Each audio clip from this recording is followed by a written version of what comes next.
贪婪、恶毒、虐待继子，果然不愧是反派角色中的炮灰存在。没爹没娘的小也没了，以后还有后娘打你们！嗨，来！就是啊，不给你们饭吃还打你们，后娘就是坏。我娘说了，周家7个孩子，2对双胞胎长得都好看，那后娘肯定会把他们卖了换钱养自己的弟弟。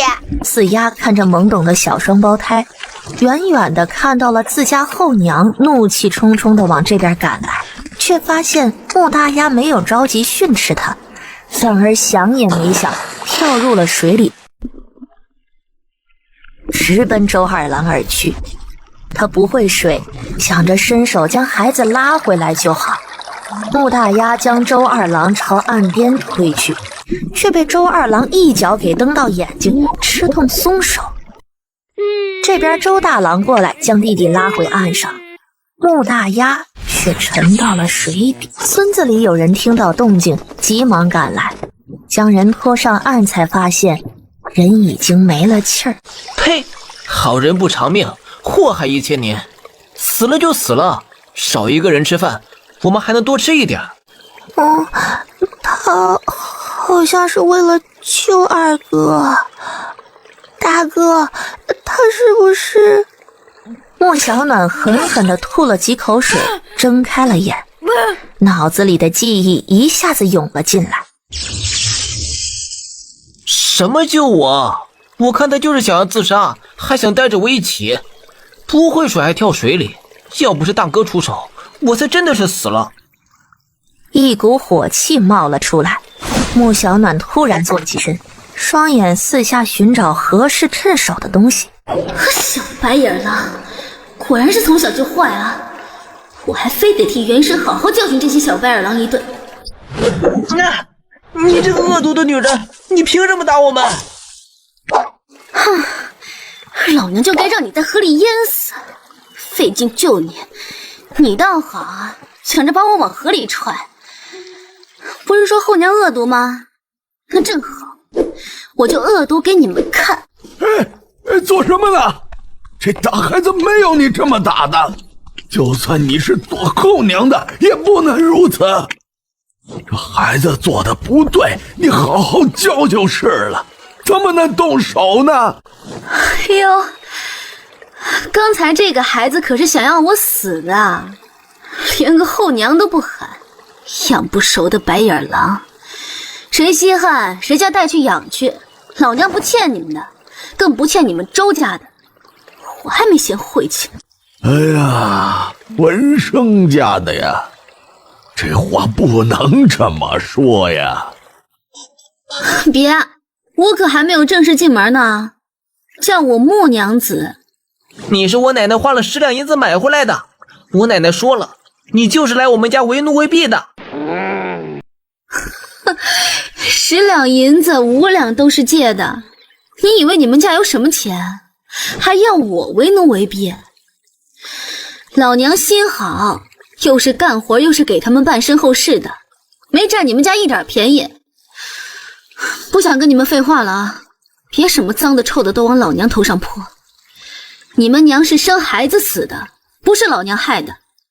我过来的时候，你们娘都下葬好几天了。那些乱嚼舌根子的也不怕肠穿肚烂，说我这个后娘歹毒，你们心肠好，那就把孩子接你们家去啊！别以为我不知道是谁，我现在都能把他们塞你们家里。文生的死和穆娘子有什么关系呀？你们要是再瞎说闲话，就去祠堂跪着去。大郎二郎，去给你们娘跪下认错。大郎二郎，去给你们娘跪下认错。哎，别，可别啊！我可受不起，我就是个后娘，这些孩子都不是我肚子里爬出来的，那恨不能杀了我的眼神，谁爱养谁养去，当老娘图你们周家那破房3两间啊！连口饭都吃不饱，还要给他们累死累活的干活。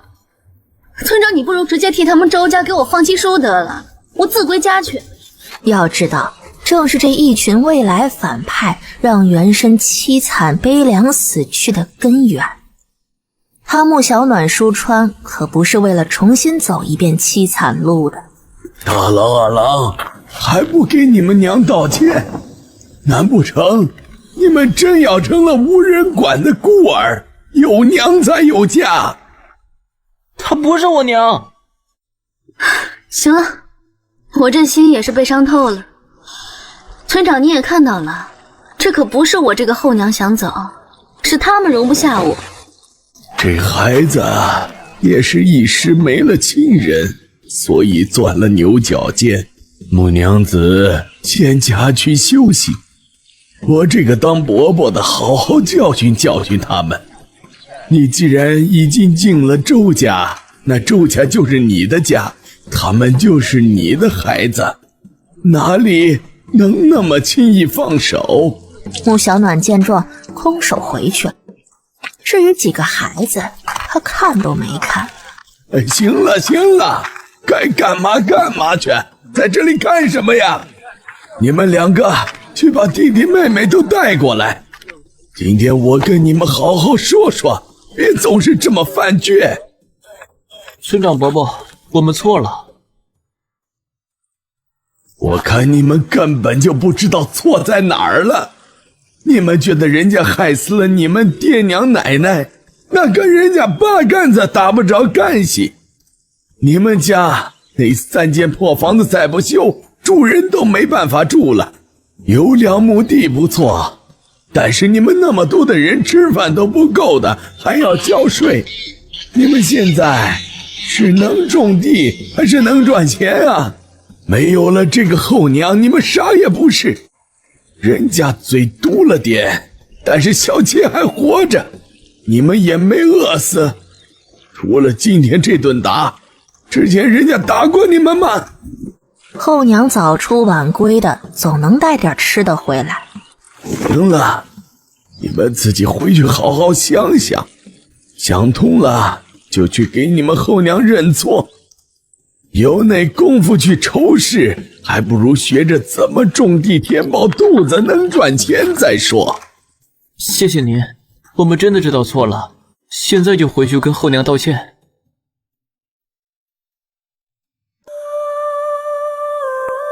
你为什么丢小七自己在家？你知不知道小七差点被野猫吃了？什么叫我丢下小七啊？别忘了，那是你们的妹妹，她包括你们都不是老娘肚子里爬出来的崽子。说的好听点，我是个后娘；说的不好听，老娘跟你们半毛钱关系都没有。说吧，不是有一大堆的话要说吗？老娘给你们机会，你们说完了，老娘也正好好好跟你们说一说，免得日后全都跟白眼狼一样，还以为老娘欠你们的。你是我奶奶给我爹花了10两银子买过来的女人，就该照顾小七，照顾我们。你克死了我们奶奶还有爹，你就是个扫把星。二弟，给娘道歉。娘，二弟刚才确实冲了一些，但是都是因为看到小七危险，所以才这样的。之前是我们不懂事，听信了他人的话，但是后娘这样丢下小七出门，是不是不太好？小七差点就没命了。说完了。穆小暖看着周大郎，果然不愧是后来位极人臣的权谋家，小小年纪说话就如此阴阳怪气，会推卸责任了。首先，别叫我娘，我就是个后娘。但是呢，也别不把后娘不当娘，一个孝字能压死你们。不想认我这个娘也没有关系，反正只要给你爹守孝3年，你们不认也要养我。当然，不想养我也不是没有办法。你爹还没有出热孝，我现在改嫁自请下堂也可以。你们这个家所有的银钱还有田地的产出都拿去办丧事了，没留下1文钱，连吃饭都是问题呢。庄稼还是我出力收回来，村长作证卖了买棺材的。可别忘了，你们家还欠着饥荒呢，也不知那2亩地都赔给人家够不够。周大郎眼里都是阴郁，手不自觉地握紧，地绝对不能给别人。既然你们如此有主意，那不如就请了村长族老过来，把这个家清算了，免得你们觉得我占了你们便宜。你们不会是不敢请吧？娘，我们错了。这个娘我可当不起啊！怎么，不想我走了？叫后娘。你们记住，我只是你们的后娘，所以不要期待我会将你们当成亲生的。毕竟我也没有想过要你们把我当亲娘。吃老娘的粮，就得给老娘干活。谁要是干那端起碗喊娘，放下碗摔筷子的事儿，我就直接给他丢山里喂狼去。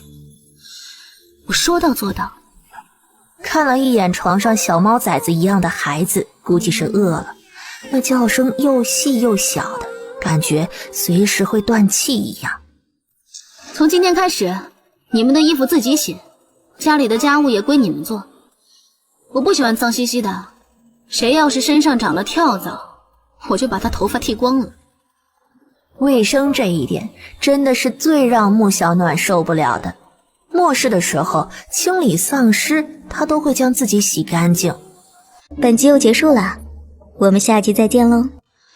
老大、老二、老三负责做饭喂猪，老四看小七，带老五、老六在家里收拾卫生扫地。白天嘛，老大、老二、老三跟我下地干活，别想偷懒啊，否则所有人都没有饭吃。一个人偷懒，其他人也不能吃。我们不会做。不会做就学嘛。怎么，难道还能有人天生就会啊？老娘该你们的，还想白吃白喝老娘的。老娘不怕你们养老，你们倒是想要抱着我把我骨头都给啃了。去烧火，现在就开始学，老娘是不会白养你们的。为了避免浪费食物，先从煮粥开始，多放水，少放粮食，粮食多少我会每日固定拿出来的。点火他们会，毕竟男孩子嘛，少不了调皮，抓点鱼虾在外边烤了吃。但是正经烧灶，这却是第一次。塞那么多干嘛？打柴火不要力气吗？周大郎只好又将柴火拿出来一些，然后用火石点火，擦了好几次才点燃，结果还没放进灶里，就烧到了周二郎的手，他连忙丢了出去。要不是穆小暖动作快，柴火垛子都要点燃了。怎么，就这点本事啊？火都点不燃，还准备烧厨房，你们有什么用啊？拿过火石一擦，就点燃了引火的松针，一丢就进了灶里。行了，怎么点火我也教了你们了，现在往锅里添水，把米淘了，水开了倒进去就行。穆小暖交代完，又去村子的赤脚大夫那里要了一瓶药酒。厨房里没了穆小暖的身影，周二郎再也没忍住。哥，我们为什么要做？把他赶走不行吗？我好疼啊！从小到大娘都没有打过我们，他凭什么打我们呢？小声一点，别让后娘听到了。再忍一忍，谁让我们还太小了。等我们长大，将这些仇都记住。说是他一直这样对待我们，将来也别想我们给他养老。连粥都能煮糊，穆小暖觉得也没谁了。要知道，末世的时候粮食珍贵，哪里舍得这样浪费？把粥炒剁了，放锅里煮，弄好了才能吃饭啊。这就是你们今天的饭。本来那头猪穆大鸭也想卖了的，虽然瘦小了一些，但是这个家里已经没有口粮了，能换一点是一点吧。那猪的大小啊，还不如末世里的变异鼠肥美个大。已经洗了澡的孩子终于等到可以吃饭了，虽然粥糊了，但是一点也不影响他们进食，毕竟今天的粥没放野菜。不洗澡不许进屋睡觉，记得把碗洗干净。穆小暖丢下一句话，自己先进屋睡去了，房门一扣，才懒得去管这些孩子。周四丫看着周小七，周小七喝了米汤又睡了，没有丧尸嚎叫的声音，这一晚睡得格外的好。大哥二哥，后娘说让你们做饭，要是不会做就都饿着。后娘说粮食已经放锅里盖着了，淘洗一下，然后放5勺水就行，大火烧开，留小火慢慢煮着，煮烂了就可以了。什么？还要我们做饭？不行，我要去找他。不要胡来，你忘了我们要留住他了吗？不过是做饭而已，烧火我们昨天也见过后娘是怎么做的。你去淘米，小心点别浪费了，我来烧火。周大郎顺利地将火点燃了，周二郎也打了水放锅里。对了，大哥二哥，后娘也拿了药酒，让你们自己擦一擦。昨晚我看你们睡了，所以就放在床头了。穆小暖从外边回来之后，看到锅里没有糊的粥，满意的点了一下头。熬得还可以，看来也没蠢到家，这不就会做饭了吗？一会儿除了四丫在家看小七，都给我去地里去。地还是要种的，不然冬天吃什么？穆小暖让周大郎负责挖坑，让周二郎、周三郎负责点种子，最小的2个就盖土。教了一遍之后，穆小暖就去挑水了。嘿呀，怎么能够让你们小小年纪就下地干活的呀？这后娘真不愧是后娘啊！当初你们亲娘还在的时候，可舍不得让你们兄弟下地，现在就这么搓磨你们，以后还不知道怎么对你们。哎呦，可怜见的，这都瘦了都。王大娘这么闲，还是去别的地方找人说话吧，我们还要种地。周大郎淡淡的说了一句，然后带着弟弟们继续干活，但是仇他记下了。你这个孩子怎么说话的呀？我这还不是为了你们好吗？哪个后娘不是这样的？你们等着吧，早晚他是要饿死你们的。可不是嘛，后娘不是娘嘛。你要这么可怜他们，不如接你家去养。我这个后娘不好，你这个隔壁的大娘好，我把他们7个都给你送去，你心好就把他们全接家里养着呗。我昨日就在村长面前发了话了，要不然我去请村长做个见证。哎呀，吓死人了！你是鬼吗？走路没有声音的，谁要养他们了？晦气！哎，别走呀，话还没说完呢。干什么？继续种，一个冬天的菜，不多种点饿死你们。之前你们扎鱼的鱼叉呢？我在家好像没看见。在柴火垛子里。周大郎没有错过王大娘的话，原来他们的存在就是晦气。那面前这个女人，她为什么留了下来？穆小暖找到了鱼叉，来到了河边。因为异能的原因，他现在假装自己是一棵树，叉子迅速地扎了下去，抽起来的时候，鱼就挂在了鱼叉上。又扎了2条，桶里差不多有10来斤的鱼了。穆小暖这才挑水，先回了家。来来去去5个来回，2个水缸这才填满。穆小暖这才挑着水去地里了。浇水，1勺5个坑。你们将这一块种完，不种完中午不许吃饭。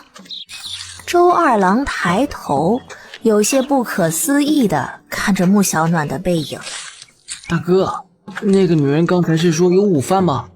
可是一天不是只有2顿饭吗？叫后娘，以后要是再叫错，罚你不许吃饭。明天后娘说嘛，种完这一块，与其在这里瞎想，不如先把活做完，别连晚饭都吃不上了。大哥、二哥、三哥，你们种完了吗？后娘就要吃饭了。赶紧起来，别一屁股坐在地上了。家里炖了鱼，好香好香。请问有人在家吗？谁啊？走，出去看看。叫我木娘子就好。我今日挑水看到您家有奶娃娃，我的情况村里应该都清楚。前头留下这个孩子，我也不知能不能养活，光靠米汤只怕是不好养的。这不，我今天抓了条鱼，特地炖好的，没放葱姜，想让孩子吃口饱的。这好赖也是条人命，您看行不行啊？这个，婆婆。哎呀，可怜劲儿的，行吧。不过呀，也不占你便宜。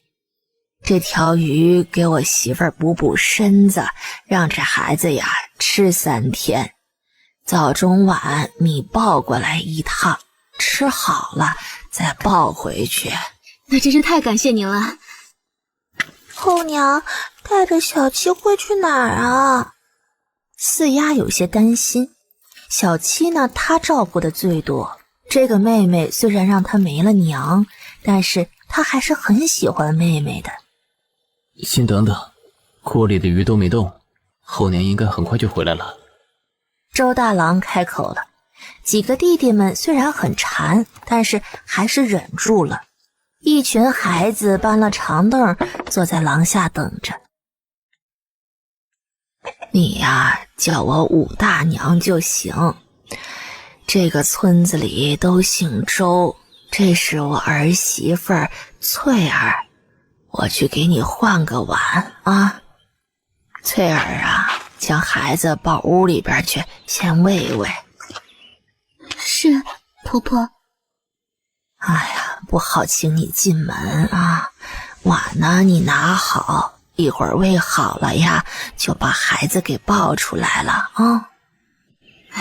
谢谢大娘了，这登门本就不好意思了，若不是为了这一条命。穆小暖索性将碗拿手里，将周小七放到篮子里，提着回家了。后娘，您去哪儿了？给小七讨口饭吃。既然都回来了，洗手端碗吃饭，下午继续种菜。平日里的中午只能喝水，要不然就是他们在外边抓到什么，摘了野果子吃一点。干活之前先洗碗，去河里把衣服洗了，把你们的脏衣服都翻出来，一起去河边。四丫在家看孩子，小双胞胎留下。你们3个提着衣服跟我走。本集又结束了，我们下集再见喽。前头那个留下的娃娃还不满2月呢，这怎么着都是一条命嘛。武大娘家刚好也有个奶娃娃，借一些喂喂，养大了多少也能换个礼金不是？这些就当我先投进去的。哎，木娘子，你这鱼是怎么抓的呀？那河里的鱼可是不好抓的呀。用床罩子拢的，也是运气好，还是要费些功夫洗。哎，行了，不跟你们说了啊，我还要赶着下午种地呢。大娘在家吗？是穆娘子啊，怎么了？啊，是这样的，我去洗床罩子，捞了3条鱼，想着托您家给孩子多吃几天。你确定要用这鱼换？确定。啊，那行，这个月呀，你早中晚都把孩子送来吧。哎，太谢谢您了。这鱼您看放哪儿啊？铁柱啊，拿个桶来装鱼。哎，娘，桶来了。哎，那大娘我就先走了，床罩子还在河边呢。哎，刚才忘了问木娘子，她那做鱼的法子卖不卖了？哎，算了，下次再说。娘，我只怕是要提前回镇上了，下一次回来再来看你。啊，行，跟翠儿说一声啊，换了钱呢就买粮回来，不然过冬了没粮食。知道了，娘。用草木灰搓干净，搓不干净就给我用脚踩，直到洗不出黑水才行。哎，这哪来的鱼啊？哎，看着还真不错啊。原来是您呀，小的刚才只顾着将鱼送到后厨了。这是我们松湖河里的鱼呀。这鱼不错，一鱼三吃最为合适。哎，掌柜的，这鱼我定了，一鱼三吃，你看着做得好啊，今儿这10两银子就是你的了。这要是做的不好啊，您可就得小心口碑喽。哎，好，您放心。哎，铁柱，还愣着做什么？把鱼送后厨去。掌柜的，这鱼是为一老乡抓的，我这也是想要问问大厨收不收？您看。废什么话，快送去，少不了你那老乡的。哎，好嘞，小的这就送去后厨。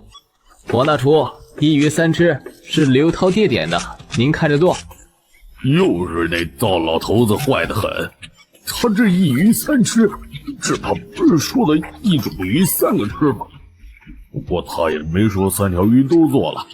哼，等着，今天非得整治整治这糟老头子。刷锅洗碗，猪草剁了，到锅里煮一下，然后倒出来放到不烫了再喂猪。一个人提不动就2个人抬，不洗澡不许进屋睡觉啊。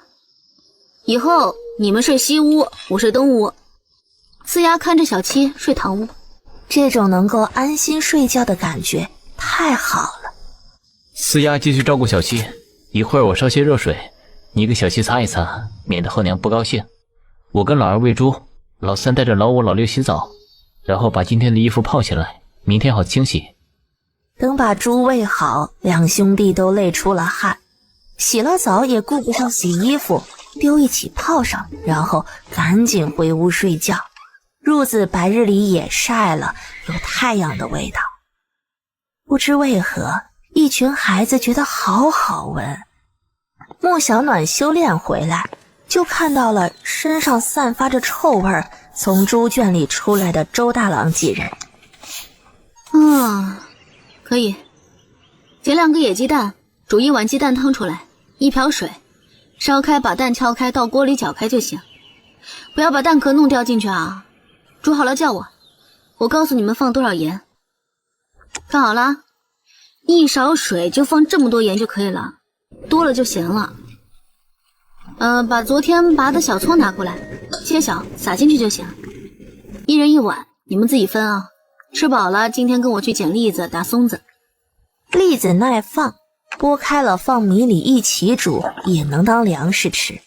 而松子油脂含量高，可以用来做松子油，也可以当零嘴吃。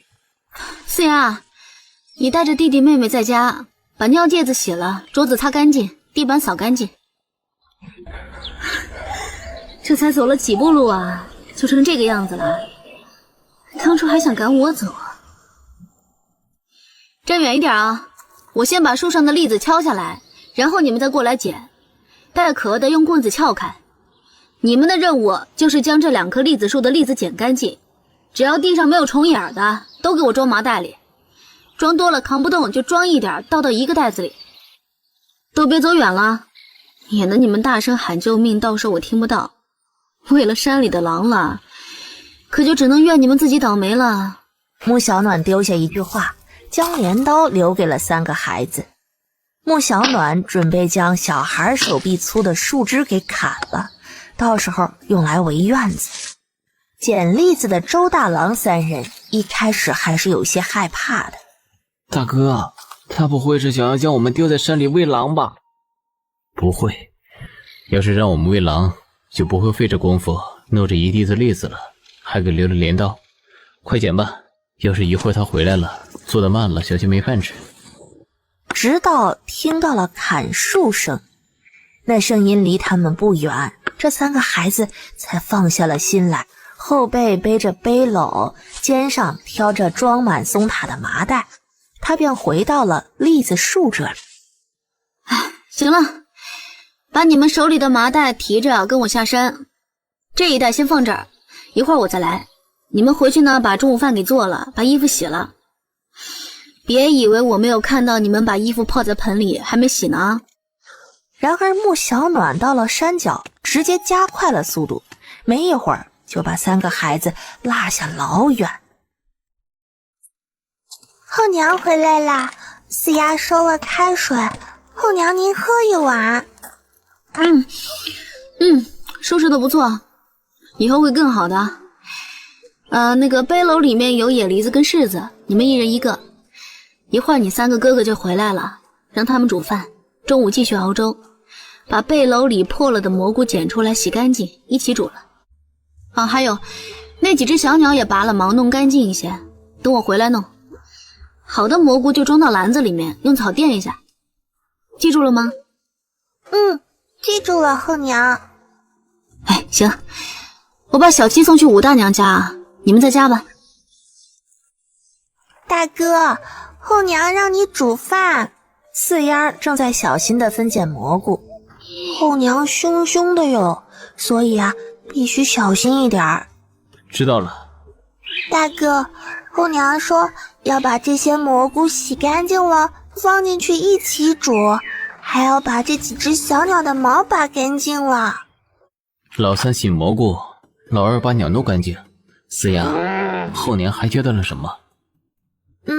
后娘说还有果子，一人一个。等后娘回来再吃。四丫，来淘米。铁柱啊，你那老乡还有没有办法抓到这样的鱼呀？这一条鱼我给100文，不过都要今天这种品质大小的。这100文钱是给你的赏钱，以后好好干啊。这鱼不好抓，不过掌柜的放出这话，那想要上门送鱼的肯定少不了。小的回去替您问问。也行。你本来今天是休息的，提前来了半日，现在赶回去还能摸黑到家。明日中午前赶回来就行，就当补今天的。掌柜的，您看这样，我今晚先不赶回去了，明日一早收拾好了，我再借着牛车往回赶，顺便往家里送点粮食。也成，也别去别的地方借了，就用9楼的牛车。若是遇到好东西吃点回来也成。这事情办好了，我让你去厨房帮忙去。好嘞，那小的这就去收拾去了，顺便把地给扫了。娘，我回来了。哟，铁柱啊，你怎么这个时候回来了？我先把粮食搬进去，您先进屋，儿子一会儿跟您说。那鱼卖了，我原本以为能卖个几十文呢，没想到被10克给定了。掌柜的高兴，鱼做成菜卖了10两银子一条，给了我一条鱼100文的高价，还另外给了我100文的打赏，300文儿子拿来买粮了。有了这些粮食，够咱们家吃到来年春天了。这还有100文，娘收着。怎么会那么多呀？都是9楼的老10克拱上去的。不过这鱼咱们家是占便宜了，儿子考虑了一晚上，还是决定先买粮，不然到了冬天粮食涨价了，咱们家怎么过啊？不过也有好消息，掌柜的说是还能抓到这样的鱼，一条100文收了。儿子想着咱们家占了便宜，不如让翠儿吃好一些，然后帮着把那小丫头喂到冬天，娘觉得可成？都是穷害的。哎呀，成，就是辛苦翠儿一些，以后那母鸡下的蛋都给翠儿吃。鱼的事情进村子儿子还没有透露出去，想让娘先跟木娘子透个话，说是能抓到那就送镇上克莱香就行了。成，不过这事情还是要打紧了问了。你能待多久啊？中午的时候那木娘子会抱着孩子过来，倒是合适说话的时候。那儿子等一等。铁柱兄弟在家啊，又要麻烦翠儿了。是木娘子来了，来进屋。这个大娘可是有什么事情要说啊？周铁柱将克莱香掌柜收鱼的事情说了一遍，武大娘又将自家的决定也说了出来。这样啊，这鱼若是我自己去卖，肯定卖不上这个价钱的，那是铁柱兄弟应得的。反倒是我该谢谢大娘一家。这鱼还真有几条，我挑水的时候之前做的陷阱抓到的。今天一早进了山，又捡了一些蘑菇，想着中午带去镇上换钱买粮呢。托了铁柱兄弟的福，一会儿正好蹭个车。木娘子，有个事儿我还是提醒你一下。今天进村的时候，不少村里人都看着的。等你再一去，这卖鱼的事情只怕是瞒不了多久了。掌柜的现在喜欢这鱼，说是数量少了，少不得让别人送。到时候……我还以为什么事儿呢。哎，这河里的鱼又不是我一家的，更何况我也没那功夫天天去抓鱼啊。冬天的柴火要打，院子要弄，还有一堆孩子。就是这事儿，最好还是经过村长的嘴，免得大伙儿一个劲儿的往深水里走，出了事儿可担不起。那太好了，这事儿我就去跟村长说。木娘子大概需要多久？我得赶着回镇上，不然耽误了上工。很快，孩子应该也快喂好了，我抱着回去，一会儿就提着鱼跟蘑菇下来。本集又结束了，我们下集再见喽。我去镇上一趟，你们下午就在家。记得打猪草，把鸡圈清理干净。我到时候看能不能抓一些鸡回来养。姑娘，还没吃饭。锅里的饭菜是你们今天2顿的，你小鸟先放好，等我晚上回来弄。为了不被闲话，武大娘也跟着一起。穆小暖看着客来香，最终没有走进去。很快，周铁柱将卖鱼跟蘑菇的钱送了出来。麻烦周兄弟了，家里还有孩子，我一会儿跟大娘买了东西就回村。你放心，我会将大娘送到家的。其实木娘子那炖鱼做的就很不错，要是能够……那是乱炖出来的，哪里有人家大厨做的精细好看。周兄弟别说了，武大娘，咱们赶紧吧。穆小暖跟着武大娘卖了布匹，然后去了杂货铺买了不少需要添置的东西，又买了粮，这才回家。此时周家村的人正在河里忙着捞鱼呢。也就是这时候，周家迎来了意想不到的人。娘，一会儿您可要拿出做长辈的架势来，一定要将那小贱人给压住了。牛来财在赌坊欠了钱，家里拿不出来，牛家母子决定过来将那周文生后娶的赶出去，霸占周家，将几个孩子给卖了。姥姥、舅舅，你们怎么来了？哎呦，我这可怜的外孙，你们那后娘呢？啊，怎么能让你们干活？姥姥这就给你们讨个公道。姥姥，你跟舅舅怎么才来呀？我都快要被后娘打死了。你看我这腿上这些都是后娘打的。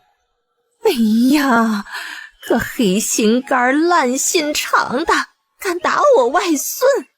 大牛，一会儿好好教训他。哎，大郎，你那后娘呢？后娘出去了。姥姥、舅舅，你们为什么现在才来？周大郎不像周二郎那样傻，他还记得爹娘走的时候，姥姥跟舅舅都没有来。你这孩子啊，你那是怨姥姥跟你舅舅吗？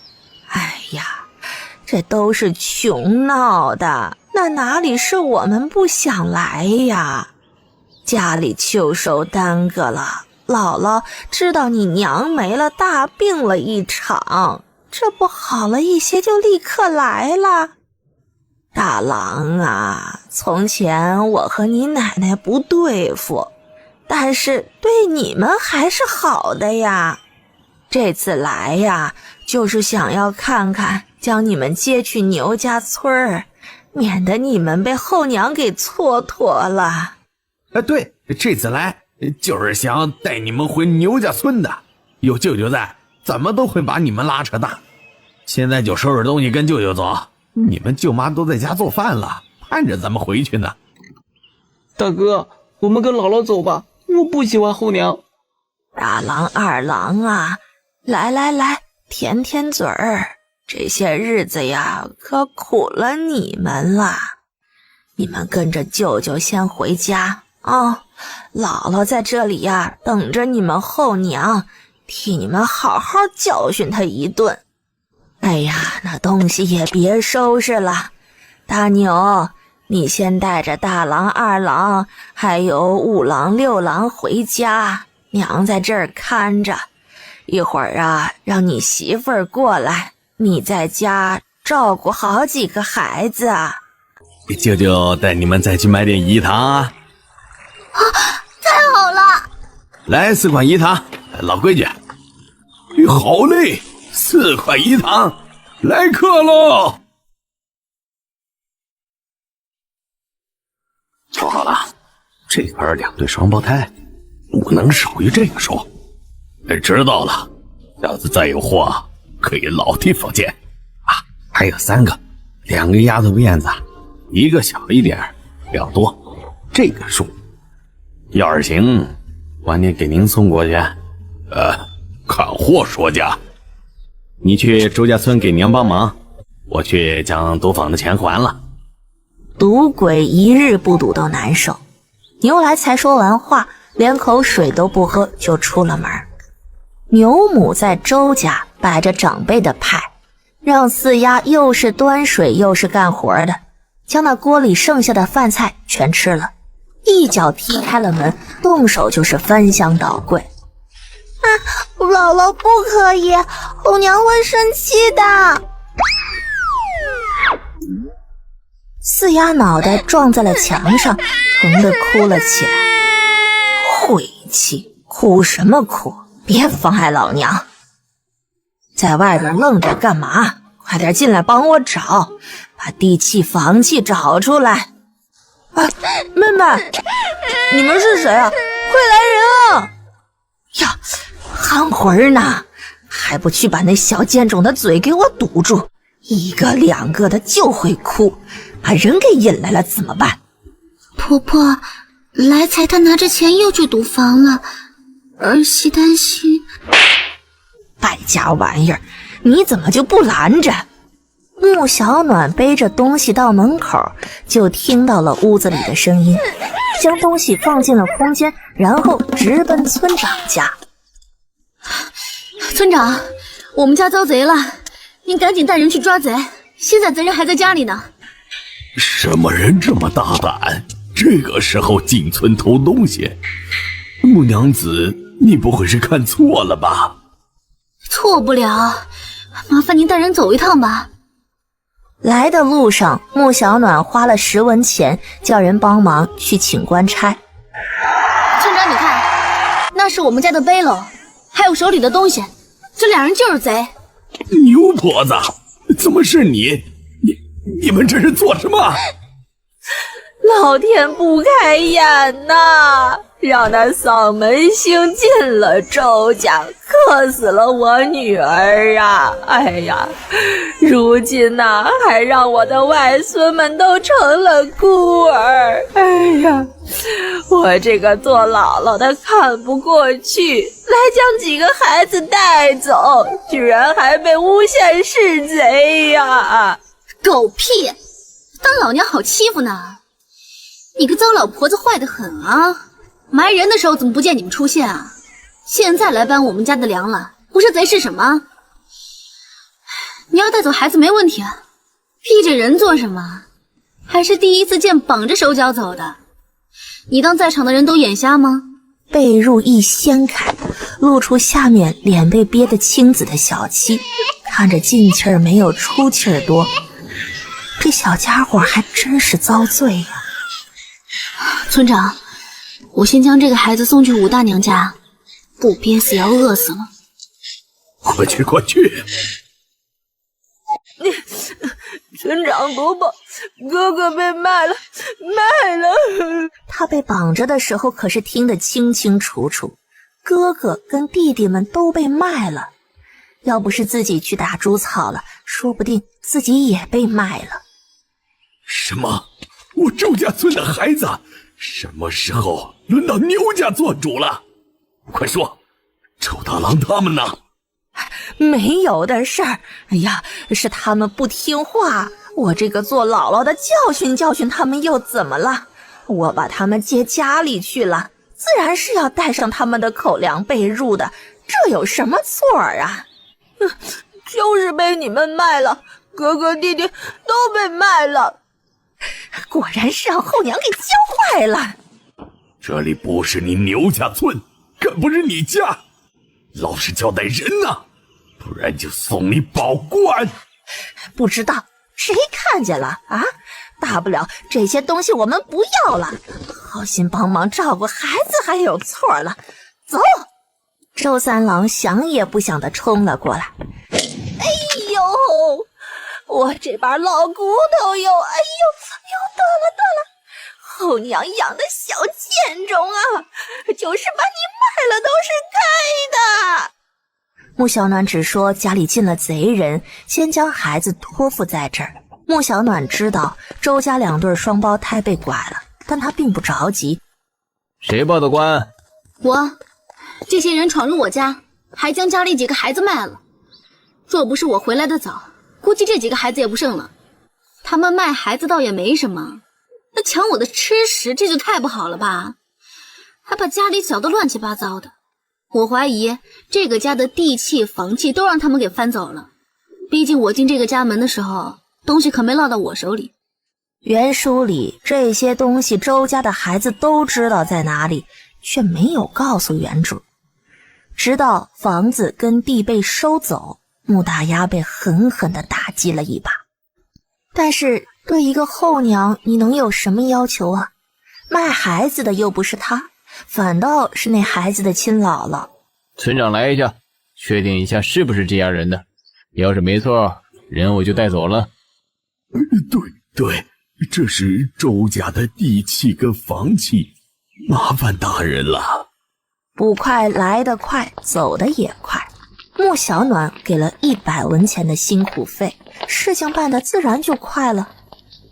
四丫摔了一跤，磕了头，本就不受重视的，一个脑震荡没跑了，躺在床上这还晕乎呢。周三郎是男孩好一些，但是也挨了打，膝盖跟手还都破了皮，小的那个就更不用说了，差点没让给捂死。后娘为什么不救哥哥们？怎么救啊？你知道他们去哪儿了吗？官府将人带走了，自然会审问。而且人卖了，是你有钱还是我有钱说了啊？怎么，你哥哥重要，姐姐妹妹就不重要了？莫小暖点火做饭，周三郎愣在原地。穆小暖直接将饭菜一锅焖，之前那几只小鸟都被那牛婆子给霍霍了，连个荤都没有。在家看好你的姐姐妹妹，我出去找人，也不知道什么时候能回来。饿了你就自己去锅里舀了吃啊。周三郎看着走进夜幕里的后娘，手里抱着自己割猪草的镰刀，眼泪吧嗒吧嗒地掉了下来。本集又结束了，我们下集再见喽。他回来了，回到了被拐的那一年。因为树姐的嫉妒设计让自己跑丢，被人拐走。如今他重来一世，一定要将一切掌控在自己手里。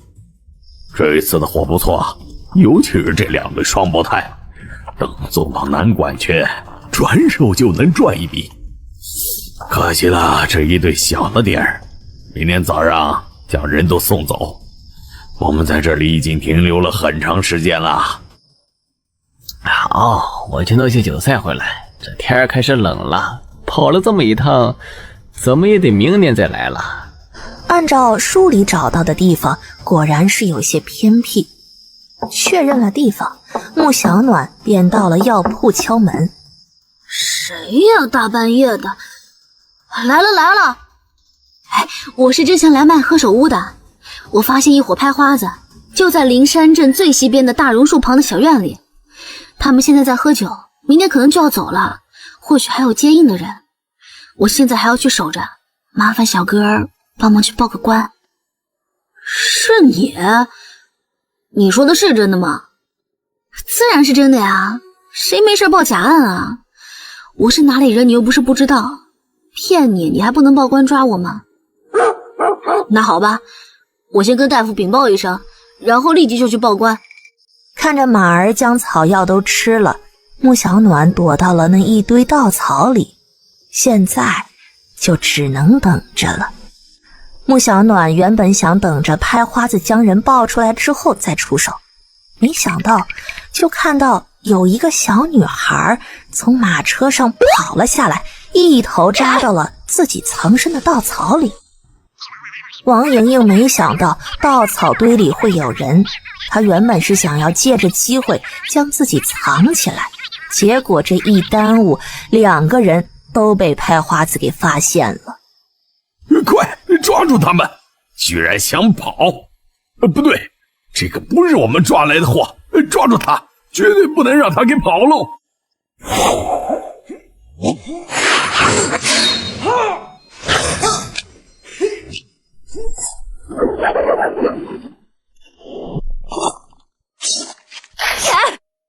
手臂被刀尖划伤，鲜血刺激了穆小暖。快点，先把货拉出去！要活下去，所以打不过就跑。穆小暖找了机会冲出了院子。也是这个时候，捕快带了衙役来了。院子里的拍花子听到捕快来了，想要驱车离开，结果马儿晃动着不走。他们都是拍花子，一共5个人。敢伤老娘，不卸你一条胳膊都对不起老娘的血。是你让人报的官？是，我家那4个继子都在，里面还有几个女子跟孩子。等双胞胎醒过来的时候，天都亮了。穆小暖正吃着包子。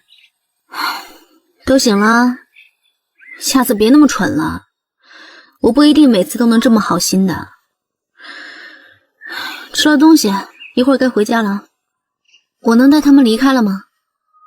可以了，这是官府给的赏银，那些孩子的家人还没有找到，到时候我会将人是你救了的事情告诉他们的。行，那我就不客气了，好歹挨了刀子，有这赏银刚好补一补。行了，既然吃饱了就跟上。穆小暖说给自己补补，就真的补补。到了肉摊子上买了不少的肉，招呼了一架牛车，给了钱，直接就包车回村儿。还不上来干什么？打算走着回去啊？要走自己慢慢走啊，我可不等你们。哟，快看呐，那不是周家的双胞胎吗？这是让穆娘子给找回来了。还真是，也别说，这穆娘子虽然是后娘，嘴巴是毒了点，但是心是好的，看样子是熬夜将人给找回来了。屋子里一个病歪歪的躺着，三郎抱着小七不停地哄，却怎么都哄不好。你这是晃了多久了？也不怕把他给晃散架了？后娘你回来了，我不会哄孩子。早上武大娘来了，把小七抱走了，送回来小七睡着的，刚刚醒了没一会儿又大哭了起来，我这才抱起来的。行了行了，你们检查一下他是不是拉了，换干净了，然后抱去武大娘家，中午饭自己做，不要叫我。大哥，我去拿干净的尿介子。老二，你去弄一些温水来。你继续看着孩子，不用抱着了，在床上不摔下来就行了，不要吵到后娘。周大郎让2个弟弟做饭，然后自己抱着小七去武大娘家。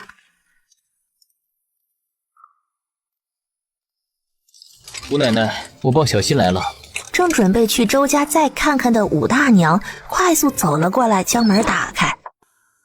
哟，你们回来了，你后娘没事吧？来，孩子给你婶婶。我们都回来了，后娘她手受了伤。哎呀，人都回来了就好呀。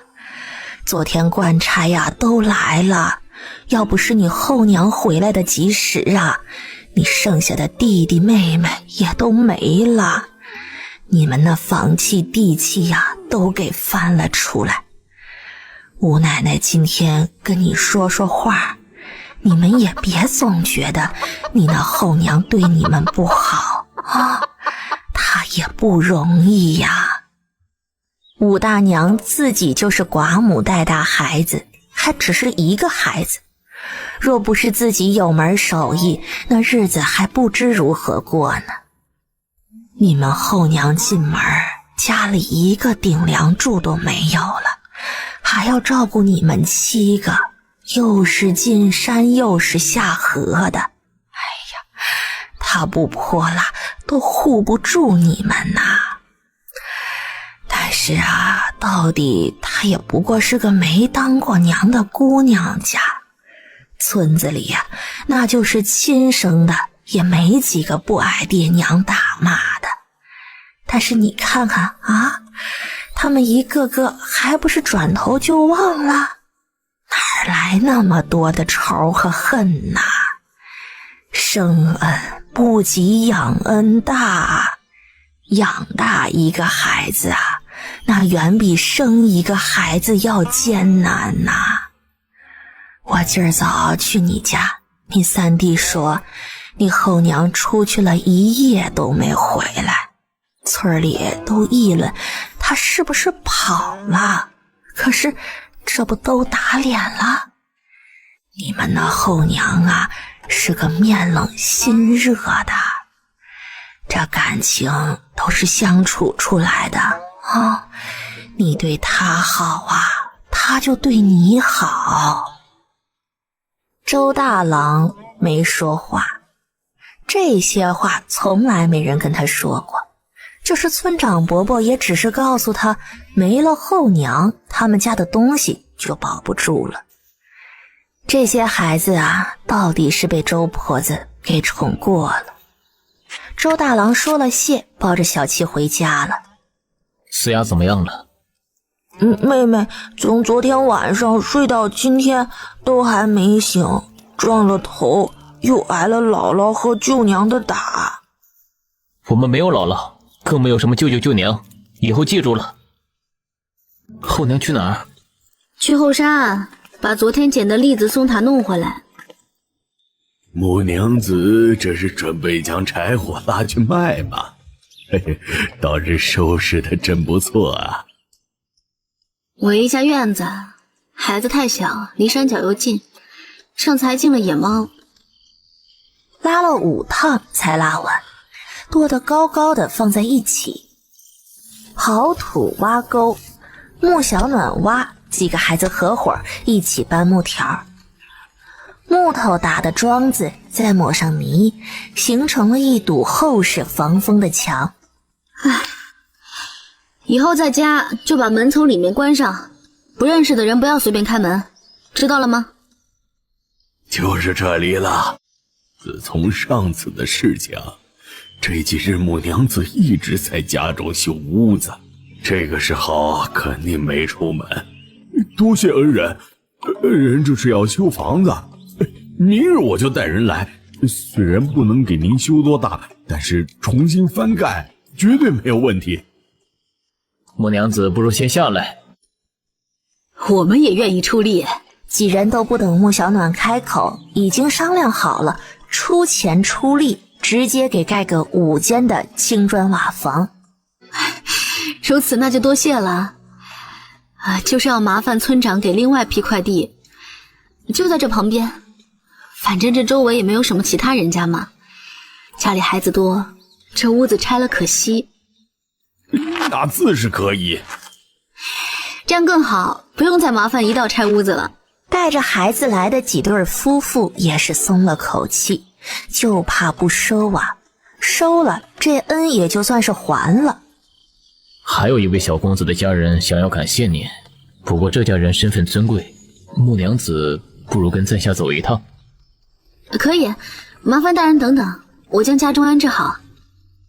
那我便在村口等着。后娘真的要盖房子了吗？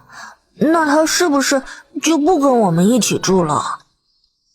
我出去一趟，你在家照顾好弟妹。你是不是也要丢下我们了？所以你在门口想了这么久，就是在考虑这个问题？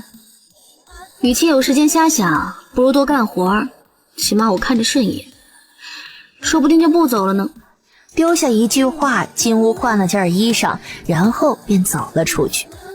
大哥，后娘的意思是走还是不走啊？不走，去干活，地里的菜也该浇水了。若是后娘要走，哪里还要盖什么房子呢？直接拿了钱走不是更方便？村里人忍不住羡慕，于是之前借钱给周家的那些人忍不住蠢蠢欲动。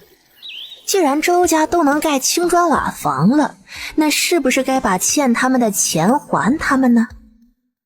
就是你救了我儿，瘦瘦弱弱的，真看不出来。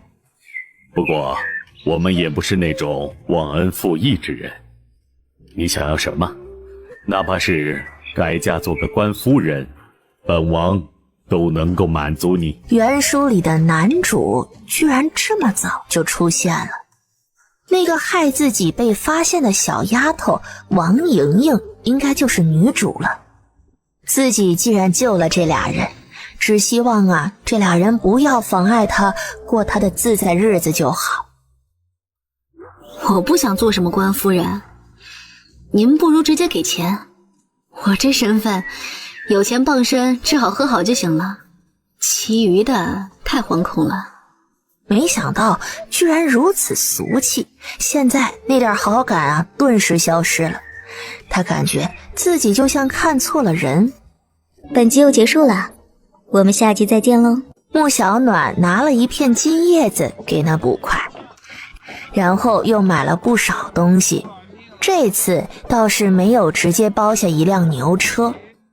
再次看到穆小暖背着一背篓的东西，两手还提得满满的。之前那些人家直接拿着借条找上门了。穆娘子，这也不是我们不通人情，实在是现在家里不宽裕。你看你如今这日子越来越好了，不说都还了，先还一部分，让我们也好过了今年这个冬天，你说是不是啊？还钱可以啊，但是今天也不早了，不如明天叫上村长一起，也好做个见证。大家也都早点回去做饭吧。人走了，穆小暖将东西搬出来归置好，然后将地契、房契也拿了出来。都过来坐着吧，今天你们也看到了，别人上你们家来追债来了，我这个后娘可以替你们还，但是呢，这算是借给你们的。喏，这是你们周家的房契、田契，房子你们住着，房契你拿好，我不会替你们管家的，弄不见了就是你们自己的问题了。这是田契，就2亩中田，1亩地扣了税也就1担的粮食，养活你们自己都不够，我先拿着，就当是你们抵押在我这儿的。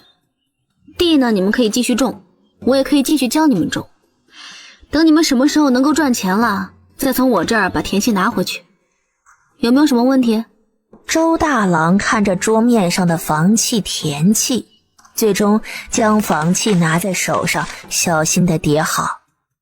好，看来是没有什么意见的。那就做饭吧，还是炖大骨头，多放一点护瓜。我去把屋顶给修了。大骨头炖在锅里都不香了。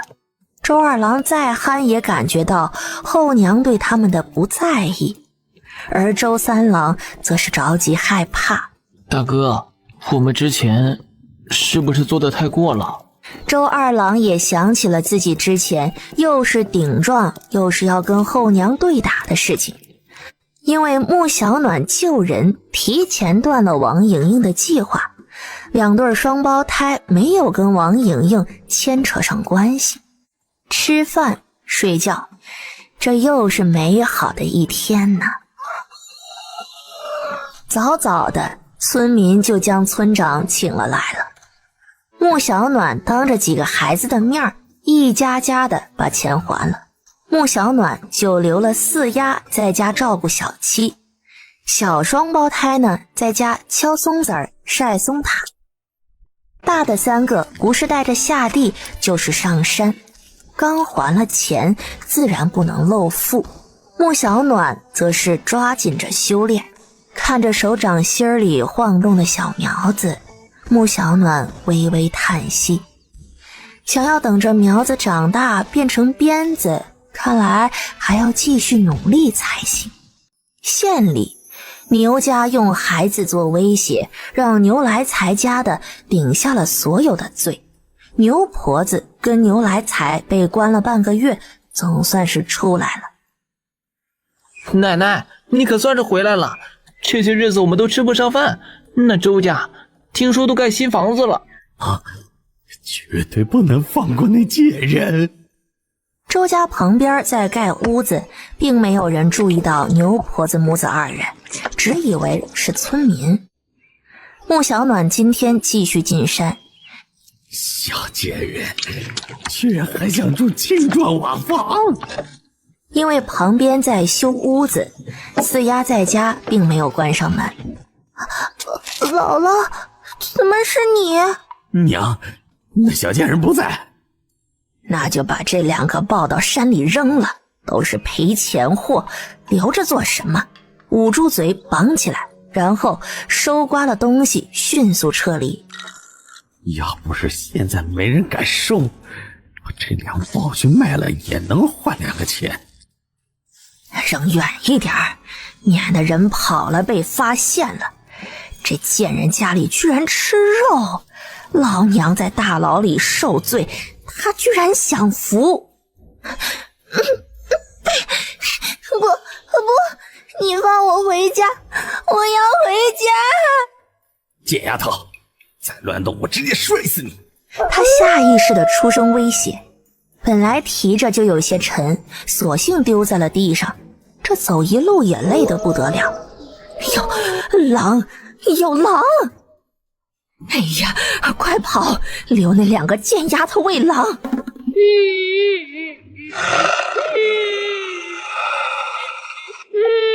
穆小暖冲过来的时候，眼看2个孩子就要进狼嘴了，好不容易修炼的异能全都映了出来。穆小暖抬手狠狠地扼住了狼的脖子，但是狼爪也在穆小暖身上抓出了一道道的伤口，将死去的狼扔在了地上。穆小暖现在也没力气去给四丫解绑，所有储备的食物以及挖到的人参都被穆小暖吃到了肚子里，这才感觉到异能的恢复，身上才有了力气。周家5个小男孩现在都急哭了，连周大郎都无声地掉了眼泪。整个村子都找了，根本没有人看到周家2个小姑娘。快看，那不是木娘子吗？只是遇到了狼，还受了伤啊！欧娘，妹妹不见了。这一哭，背篓里的小七也跟着哭了起来。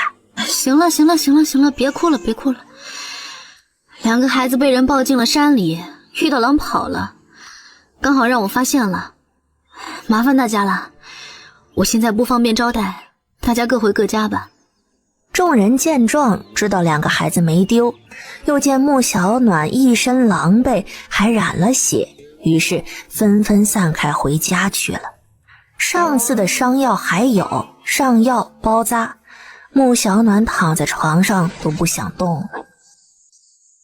这边四丫也醒了，周大郎从四丫嘴里知道了一切，默默地做了饭，将穆小暖的那一份给送到了屋里，然后他带着弟弟妹妹们吃饱了，洗澡睡觉。半夜，穆小暖听到院子里有动静，于是爬了起来，就看到一个小身影走了出去。周大郎最后停到了一户人家面前，四下转了一圈，突然点了火扔进去，而且点了不止一处，可见是有多么的仇恨。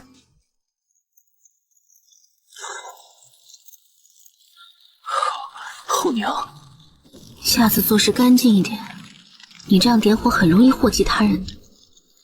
穆小暖对牛家人没有同情心，毕竟有同情心的人在末世都活不长久。穆小暖给了周大郎一根树枝，让周大郎将自己的脚印儿给迅速消除，然后给隔壁人家猪圈里扔了块石头。什么人那么冤的？走水了！快起来！走水了！这一把火放的可舒坦了。你心里舒坦了，可想过后果？不说话是吧？行，那我也不跟你浪费时间了，回去就在院子里面跪着，跪到太阳起来了才能站起来。穆小暖也是被气到了，但是很快气儿就消了。他没办法教，那么就找个人来教。周大郎看着日出了，然后就起身去做饭。2个孩子的事情闹得沸沸扬扬，总不能就这么算了。穆小暖决定报官，家里也没了药，正好也要去给周大郎找老师，去了镇上。我来买一些伤药，您再顺便给我开一些补气血的，我顺便跟您打探一些消息。你这是又受伤了？遇到了狼，您看这狼您需不需要？要是不需要，我再找个地方卖了。手，这狼怎么没伤口？啊，不对，脖子断了。你是怎么做到的呀？掐断的。体貌完整，不过我只需要狼肉，卖给我可卖不上多高的钱。你要不然再另找卖家。我也懒得麻烦了，何况还准备跟你打探个消息呢。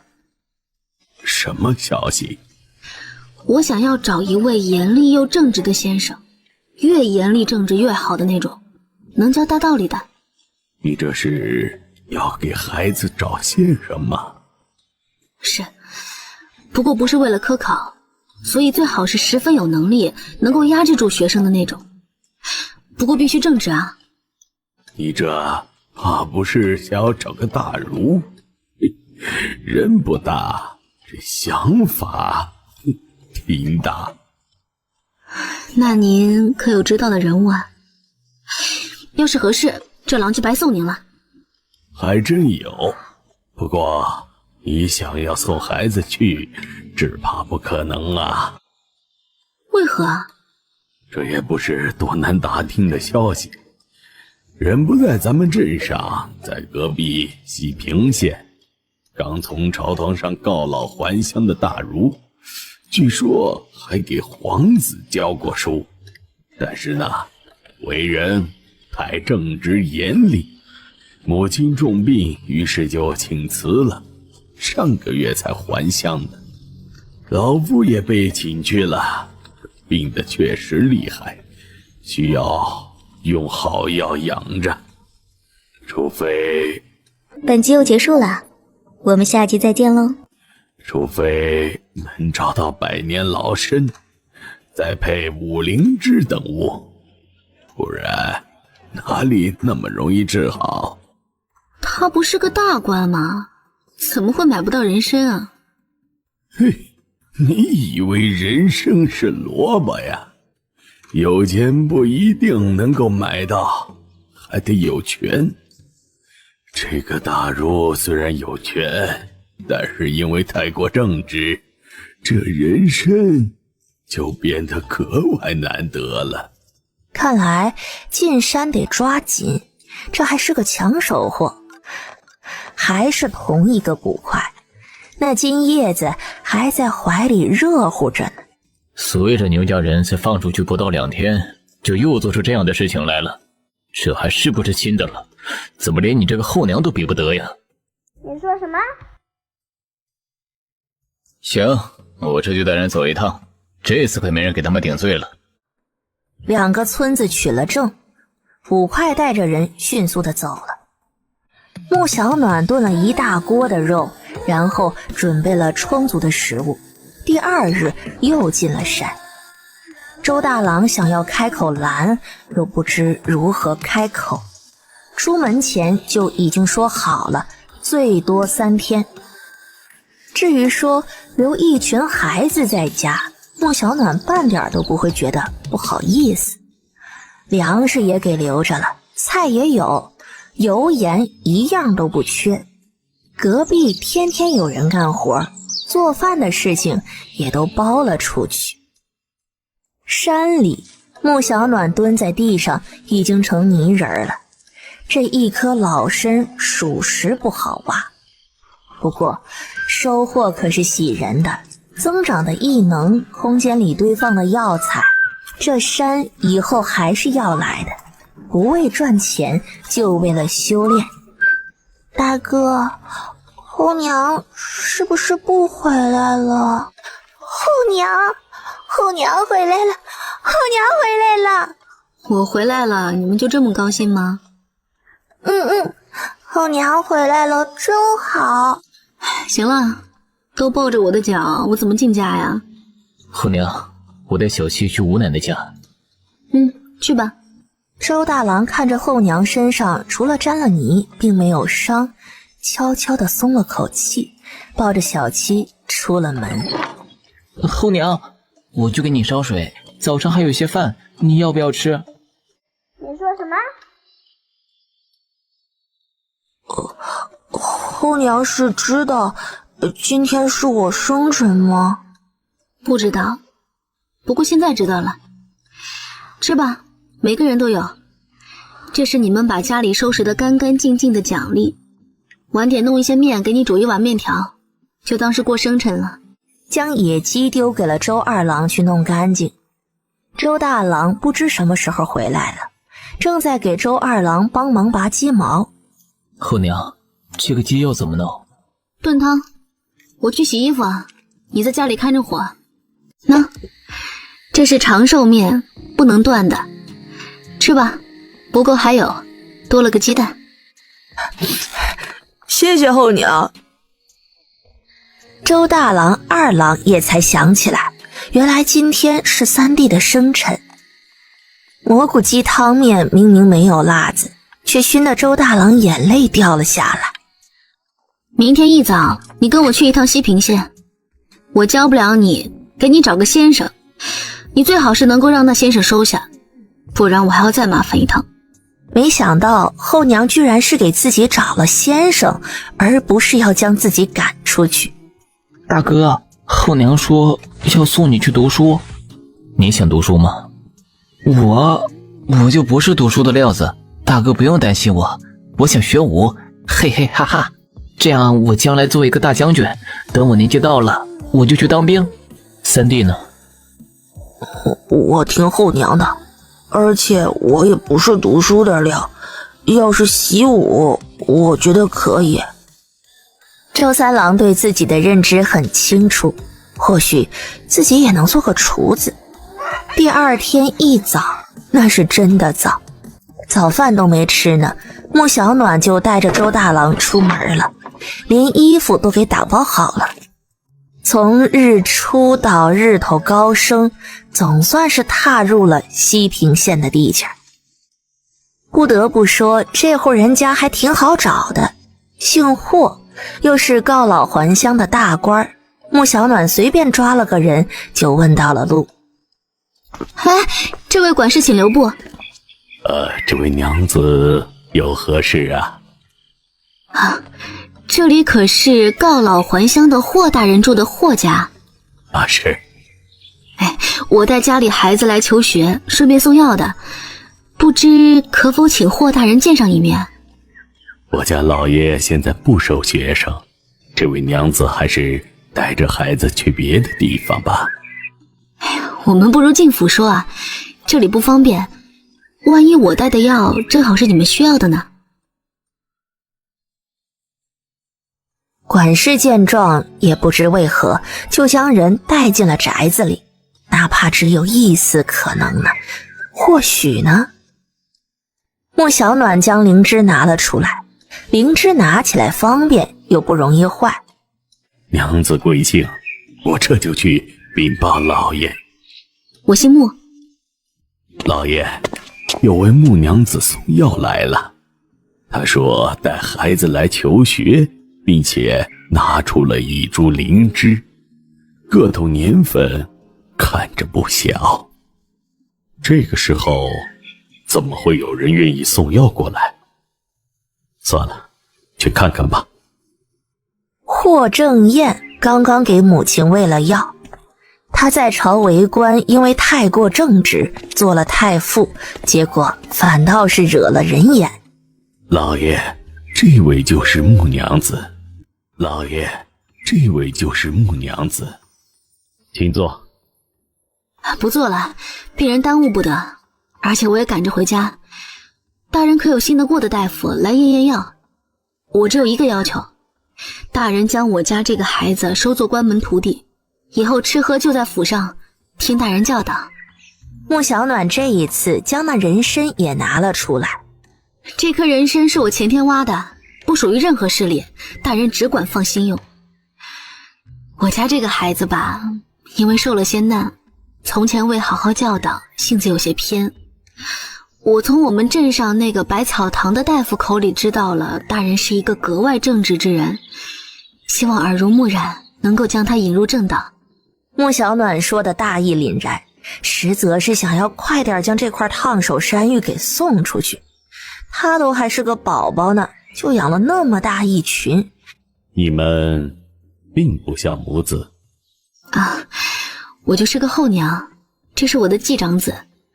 养虎为患，无论这人参还是灵芝，穆娘子既然能寻来，那便是有本事之人，完全可以过上自己想过的日子，为何多此一举呢？霍正彦的话让周大郎心口一凉，但是想起自己曾经的想法还有做过的事情，头再度低了下去。因果关系吧，小树不修，何以成材？今日因，将来果。若是看走眼了，那就当我这一片真心喂了狗。不过呢，这药材送给大人，也不仅仅是为了这因果。大人是个好人，我也希望这世间多一分亲民。你过来，叫什么名字啊？周大郎。你不服气？对，后娘也是娘，你凭什么说我们不是母子？之前的他确实不认后娘，但是经历了那么多，后娘在他心里的地位啊，已经是不一样了。没有娘就没有家，他现在还有家，都是因为有后娘啊。穆小暖都忍不住诧异了，难不成自己带错人了？啊，后娘也是娘。希望你从今往后都能记住自己今日所说的话，免得他一番心血喂了狗。还不端茶叩拜先生。这茶虽然随意了一点，周大郎却是老老实实的双膝跪了下来，3个响头磕的那就一个实在，都没给霍正彦反应的机会。周大郎可记得后娘说的呀，不想再麻烦第2次，那连衣服都给自己打包了。从今以后，你就是我霍正彦的关门弟子。我霍家有36条家规，若是违者，逐出师门。管家见状，已经让人去拿家规家训了。年份足，肾虚都保存得很好。鲜人参可直接入药，剩下的再炮制出来，老夫人慢慢吃，能吃上好几年。这孩子就麻烦先生了，衣服我已经给他带来了，不年不节的，也不用老放假，跑一趟也挺远的，等腊月28了，让孩子自己回去就行。冬天里的衣裳家里没有，这是100文钱，车费跟买衣裳的，就麻烦先生给添置一番。孩子不能太惯着，能自己动手的就让他自己动手。穆娘子不如在府上休息一晚，明日再派车送您回去。不用麻烦，家里还有一群孩子呢。本集又结束了，我们下集再见喽。穆小暖倒是对马车没有拒绝，还顺便买了不少东西。呀，穆娘子这是去哪儿了？买了这么多东西，居然还有棉被呢。送大郎去念书了，都是别人送的。还有呢，好奇想要问的，穆小暖当着众人的面直接把门给关上了。我才不信呢，说不得呀，是把那周大郎给卖了换钱了。是，要知道啊，那棉被一床最便宜的都得2两银子啊，他那得有好几床被呢吧？看着都不轻，那不得20-30两？总有那心里不平衡的张嘴瞎说，但是说着说着，有心的总会听进耳朵里，就越传越不像样了。10月28，小雪的前一天，新房总算是盖好了。进新酒还是要办的，穆小暖不收礼，就当是请大家给新房子暖暖人气儿。你走，我们家的饭菜不让你吃，你们都是坏人。这是怎么了？穆小暖的声音响起，周围的人立即让了开。后娘，他们说坏话，还抢我们吃的，不让他们来我们家。后娘是我们的。这怎么回事啊？三郎，你过来，给我把事情说清楚。哎，误会，都是误会。那个穆娘子，这孩子听差了，小孩子嘛，难免会抢东西吃，我回家肯定好好教训他。穆小暖一看，这不就是周王氏吗？村里有名的碎嘴。一个10岁的孩子抢4、5岁小娃的吃食，可真是好教养啊！我倒是要听听看，到底是什么话听差了。周王氏，放开我们家孩子，要抓你们家的。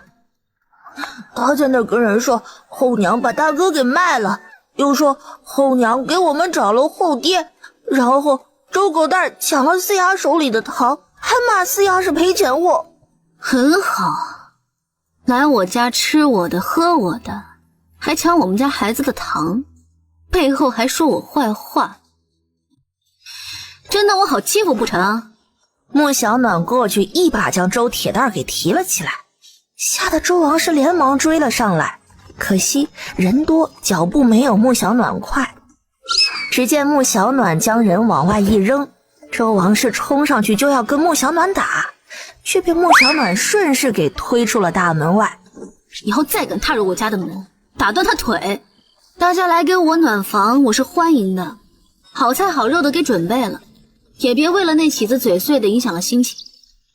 咱该吃吃，该喝喝。这里就麻烦村长您给镇场子了，马上开席了。大家吃了实惠，自然也不会说弄得脏兮兮的，全都收拾得干干净净的，将桌椅给搬了回去。人都走干净了，周家的几个孩子围在了穆小暖身边。后娘，我想大哥了。想他啦？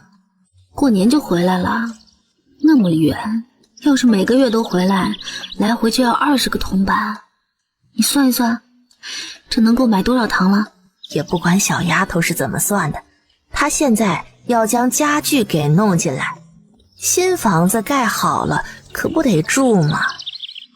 老爷，是朕难忘，好像也是来拜师的。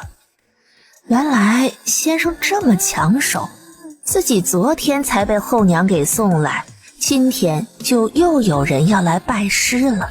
过门是客，走吧。如今你既然已经是我霍某的关门弟子了，自然也是要让外人知道的。拿出昨天与我争辩的气势来，站直身体，目视前方。一会来的客人身份虽然尊贵，但是也不比正常人多一张嘴，多一双眼。你自称晚辈就好。霍正彦突然又想起一个问题，自己这个关门弟子可还没大名呢。以后你就叫周炼之，自炼成钢之意，与你后母所说的教术不修，何以成才同出一理，聚集杂质，成题精粹，可记住了？是，先生，炼之记住了。很好。贵客临门，有失远迎呐。是本王恶客上门，为帝拜帖，还请见谅。这是本王寻来的百年老参，听闻霍老夫人需要以老参入药，特此送来。多谢王爷好意了，家母已寻得良药。炼之过来，这位是镇南王，给王爷请安。这是我收的关门弟子，虽是个农家子弟，但是他的母亲是个难得的开明之人。是你？你是那双胞胎之一？倒是有缘。你叫炼之是吗？你那后娘确实是个开明之人。既然为你求了名师，那就好好学习，不要辜负她一番心意。之前镇南王还真以为那穆娘子是个贪财的俗人，现在看来，或许对方只是不想与他们王府有牵扯。周炼之看慕容云可认不出来，他当时醒了，那眼里就只有后娘，哪里去注意其他的呢？是。既然霍大人已经收了关门弟子，那本王便不强求。祝愿霍大人早日归位。从前已是往事，霍某如今不过是一介白衣，只想尽孝道，好好教导这一个学生。这人参，王爷还请收回。这无功不受禄嘛。先生拜不成了，镇南王也不能离京太久，就带着人走了，随手给了周炼之一个见面礼。倒是没想到你母亲与镇南王还能牵扯上关系。今日我先带你熟悉熟悉环境，明日起就该正式开始学习了。镇南王给的玉佩，霍正彦让周炼之收好，周炼之却已经打定主意，这个东西回去就交给母亲收着。闻鸡起舞，霍正彦对周炼之的要求可谓严厉，从早上4点起床到晚上9点才能睡，一天学习10几个小时不停。周炼之的蜕变可以说非常的明显，吃饭睡觉都会被以规矩管束着，力不足一跛，坐卧斩脚如鸡，睡眠不仰不俯，右卧如弓。大姐，有件好事要告诉你，喜儿怀孕了，你要有侄子了，是不是特别的高兴啊？又不是我的娃，你高兴就好。大姐，这话可不能这么说，我这肚里的孩子可是跟着大柱姓穆的，家里什么条件大姐也是知道的。我现在有了孩子，爱喜的厉害，这才想着让大姐贡献一些，将来孩子长大了才会孝顺大姐，不是？你害喜难受应该找你男人，又不是没断奶的娃。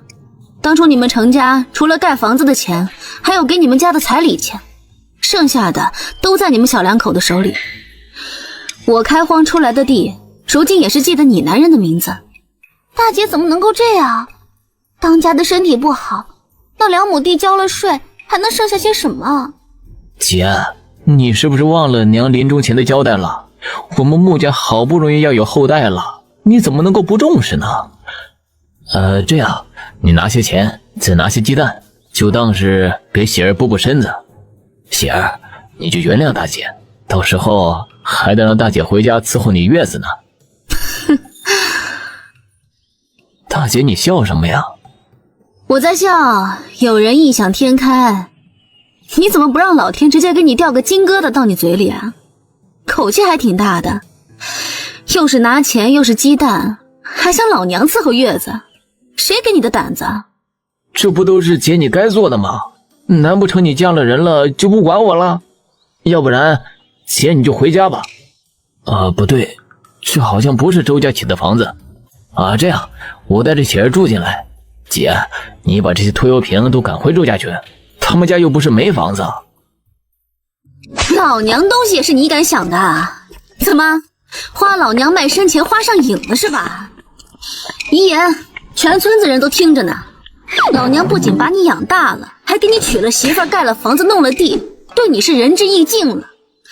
长姐如母，老娘没让你孝敬老娘就不错了，还敢上门来安排老娘的东西，我今天就是不打醒你都对不起死去的娘。周家几个偷听的小娃娃迅速的跑了，麻溜的去地里跟二哥三哥传达消息。周四压在屋里抱着妹妹，可不敢出来。姐，你快住手啊，疼死我了！救命啊！告诉你啊，从出了那个门，在周家死了2个人之后，你没有登门看过我这个做大姐的。最艰难的时候连人都没有出现过，我就已经不是你的姐了。你最好现在就给我带着你媳妇儿滚，否则别怪我再打你一顿。两人来的时候就是两手空空，没见过这样走亲戚的。直到喜儿扶着腰，才怀上黄豆大小的胚胎呢，就一副身怀6甲的模样，走出了门口。大姐，你这样不认亲弟弟，以后孩子出生了，别怪我们不认你。这周家可没有一个跟你是亲的，我们来是为你好，你还不领情，将来遇到了事情，别说我们不帮忙。赶紧给我滚！老娘就当白养了个白眼狼送你了，什么狗屁亲人！穆小暖过来，啪的一下把大门关了，然后回屋。后娘喝水。要听话知道吗？后娘不喜欢不听话的白眼狼，怕忍不住直接动手打死。我好怕呀，但是后娘这样厉害，好崇拜呀。本集又结束了，我们下集再见喽。半夜沙沙的声音响起，黑夜里雪如期而至。穆小暖这浑浑噩噩的状态一直持续到了腊月28。今天包饺子，烀猪头肉，把白菜、萝卜还有蒜黄都弄出来，再泡一些蘑菇木耳，多做几种馅的。外头依旧很冷，异能的松动让穆小暖觉得整个人精神大振。我剁肉，你们把菜洗干净。都把手洗干净了吗？洗干净了，洗干净了，很好。我教一遍啊，你们看仔细了，尽量包的馅儿多一些，但是也别太多了，可不拢漏馅儿了，那下锅里就成面片汤了。看好了，慢慢来，先不放那么多的馅料。第一锅就当是练手了，后面的做好了就拿出去冻上，能吃几天呢？穆小暖一个人又是弄剂子又是擀面皮的，几个小家伙一人包一个馅儿的。行了，锅里水开着，老三去下饺子，准备1碗冷水，饺子浮起来的时候倒进去，再烧开就能吃了。会不会是你们大哥回来了？火不要那么大了，我出去看看。母亲安，孩儿回来了。看着变得如此礼貌的周大郎，穆小暖觉得自己那人参灵芝送的还挺值的。麻烦了，先进屋，刚好包了饺子出锅，都是孩子动的手，吃口热乎的再赶路，也好将给先生准备的年礼一并带回去。那在下就不客气了。看着收拾的整齐干净的院子，管家心里默默的打分。不如直接去厨房，厨房里暖和。今天28的，还麻烦您跑一趟，下次让他自己坐车就行了。客随主便。过来叫人，喊伯伯。伯伯好，伯伯好。都好，都好。都洗手吧，先吃东西。这是娇儿，没想到穆娘子还知道这吃食，才8周。几乎都没有吃娇儿的，但是在平井逢年过节都会弄上一些。恰巧听说过，就随便弄的，有醋，还有辣子，喜欢的可以自己放。吃完之后，让周大郎招呼着客人，然后拿出买回来没有用过的食盒，包了100个饺子放在了食盒里。他拿了个箩筐，将留下来的一个猪蹄膀连后腿肉都放了进去，又装了些白菜、萝卜、蒜黄，包了一包干货，放了一些炒松子跟板栗，盖子盖上，直接他就搬上了马车。老爷让炼之初5就上课，初4我回来接人，母娘子就不用特意送了。哎，好。大哥，读书是不是特别苦啊？你都瘦了好多，还有你的手，这是怎么了？不苦，只是有些不适应，冻疮而已。从前也是长的，怎么，你们今天没长？周大郎说笑一般，但是却发现弟弟妹妹们确实是一个都没有长冻疮，可见在家后娘照顾得很好，忍不住有些心酸。我们今天没有长冻疮，后娘说用烫萝卜叶子的水泡手泡脚就不会长冻疮了。我们今天晒了好多菜干，连小七都泡了。一会儿我问后娘拿个萝卜给大哥熬些水泡泡吧，不然这养起来多难受啊。不用麻烦，萝卜还是留着吃吧。家里有药酒，用温水将手脚都清洗了，然后早晚涂上，包起来，过2、3天就好了。多谢母亲。穆小暖这次确定了，这周大郎是转性了。之前还以为这个母亲是周大郎看在外人在的情况下喊的呢，原来不是，是真的改了口了。老二，你去拿药酒，带你哥回去收拾一下，弄好了赶紧过来包饺子。大哥，这是药酒，咱们的衣服鞋袜都在柜子里，后娘也给你准备了，我去给你弄点热水来，一会儿你自己收拾，我还要给后娘帮忙，晚点我们再说话。周大郎看着消失的背影，他有些不敢相信这是自己之前那个暴躁鲁莽的弟弟。双胞胎捏得不太好，被穆小暖赶去一边烤栗子去了，时不时烤好了包出来，放碗里送到穆小暖面前。后娘吃。可以煮一些剥出来做栗子糕，你们要是剥得多就给你们做。好呀好呀，好。多谢母亲给准备的衣物。你去烧火，这样老三就不用来回的跑了。锅里还烀着猪头肉呢。是。大哥快来，我们一起剥栗子。后娘说给我们做栗子糕吃。周大郎看向穆小暖，只看到了一个忙碌的背影。虽然弟弟妹妹们喊着后娘，却已经将后娘当作亲娘了。吃完面收拾干净，泡脚睡觉，栗子糕明天再做。就在周大郎还想着什么时候才休息的时候，没想到后娘会这么早就犯困了。母亲这是怎么了？后娘怕冷，入冬之后一直昏昏沉沉的，今天精神难得好一些了，困的是正常的。老三，把炭弄好后给后娘搬屋里去。知道了。CR， 你来洗碗。大哥，走，我们去送小七，不然一会儿就真的天黑了。周二郎已经将床上的小七给换上了衣裳，放进背篓里，然后盖严实一把背在了背上。大哥，后娘其实很好的。以后要喊母亲。我不在家的时候，你照顾好弟弟妹妹们。大郎回来啦，就说今天听到马车响嘛，来，快进屋来。谢谢吴奶奶，小七就麻烦您跟婶婶了，我跟老二在外边等着就行了。把小七放下，抱出来递了过去，兄弟二人就这样站在外头等着。大哥，我跟你说，我现在也是有钱人了，等你去私塾的时候把钱带着，人家都说念书花钱，大哥也要顾身体，好好吃饭呢。你哪来的钱？我们不是去山里捡了栗子吗？卖栗子的钱，大哥也有一份，小七的也有，给他攒着当嫁妆。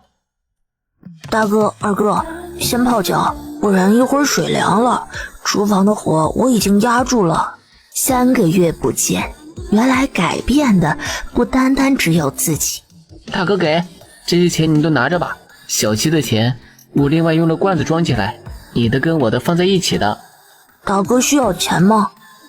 小双胞胎有样学样的，最后床上摆了一排的罐子。你们一人1个罐子，真不怕母亲说你们？后娘才不会说我们呢，这罐子是我们自己买的，很便宜的。后娘买的多，比平常便宜了1文钱呢。几个小的为了赚钱，差点把碗都拿走了。穆小暖就让他们自己挑选一个坛子，然后装坛子里。钱倒出来之后，周大郎都有些愣住了。卖栗子能赚那么多钱吗？老二，你仔细说说，这钱到底怎么来的？周二郎将炒栗子、炒松子的事情绘声绘色地说了一遍。小双胞胎时不时的还补上几句，聊得十分热闹。把钱都装好，我念书不用另外花钱，这些钱你们都好好留着。那可不行，我们在家里能挣钱。后娘说了，山里到处都是宝，只要肯干活，哪里会赚不到钱呢？大哥在外边跟我们不一样。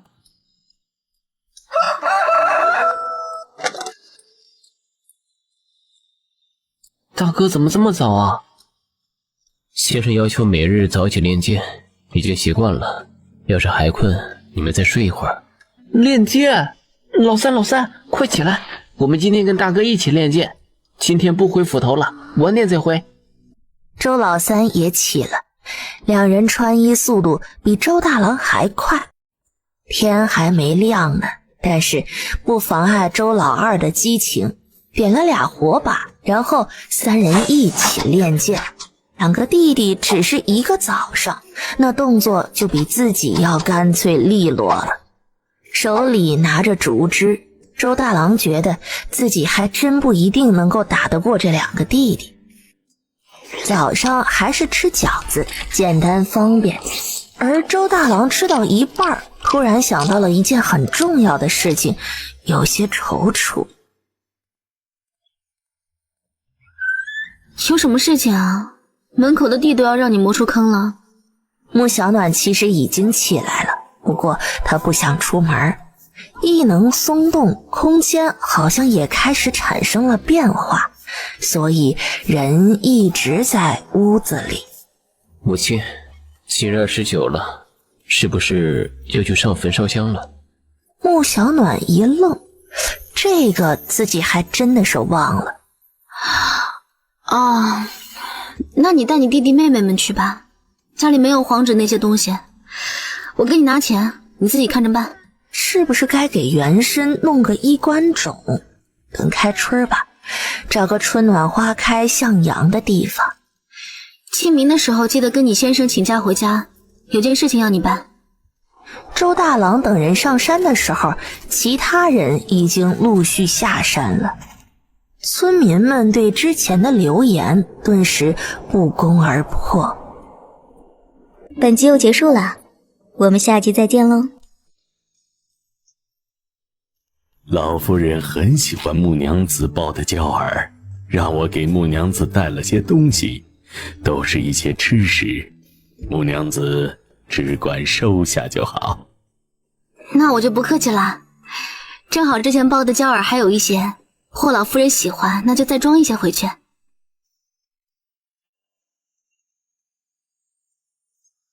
开春了，山里的野兽也要出来活动了，我进山一趟，大概10天，回来之后我们就开始种地。这段时间你能够好好照顾家里的弟弟妹妹们吗？那母亲进山一定要小心，您放心，我会照顾好弟弟妹妹的。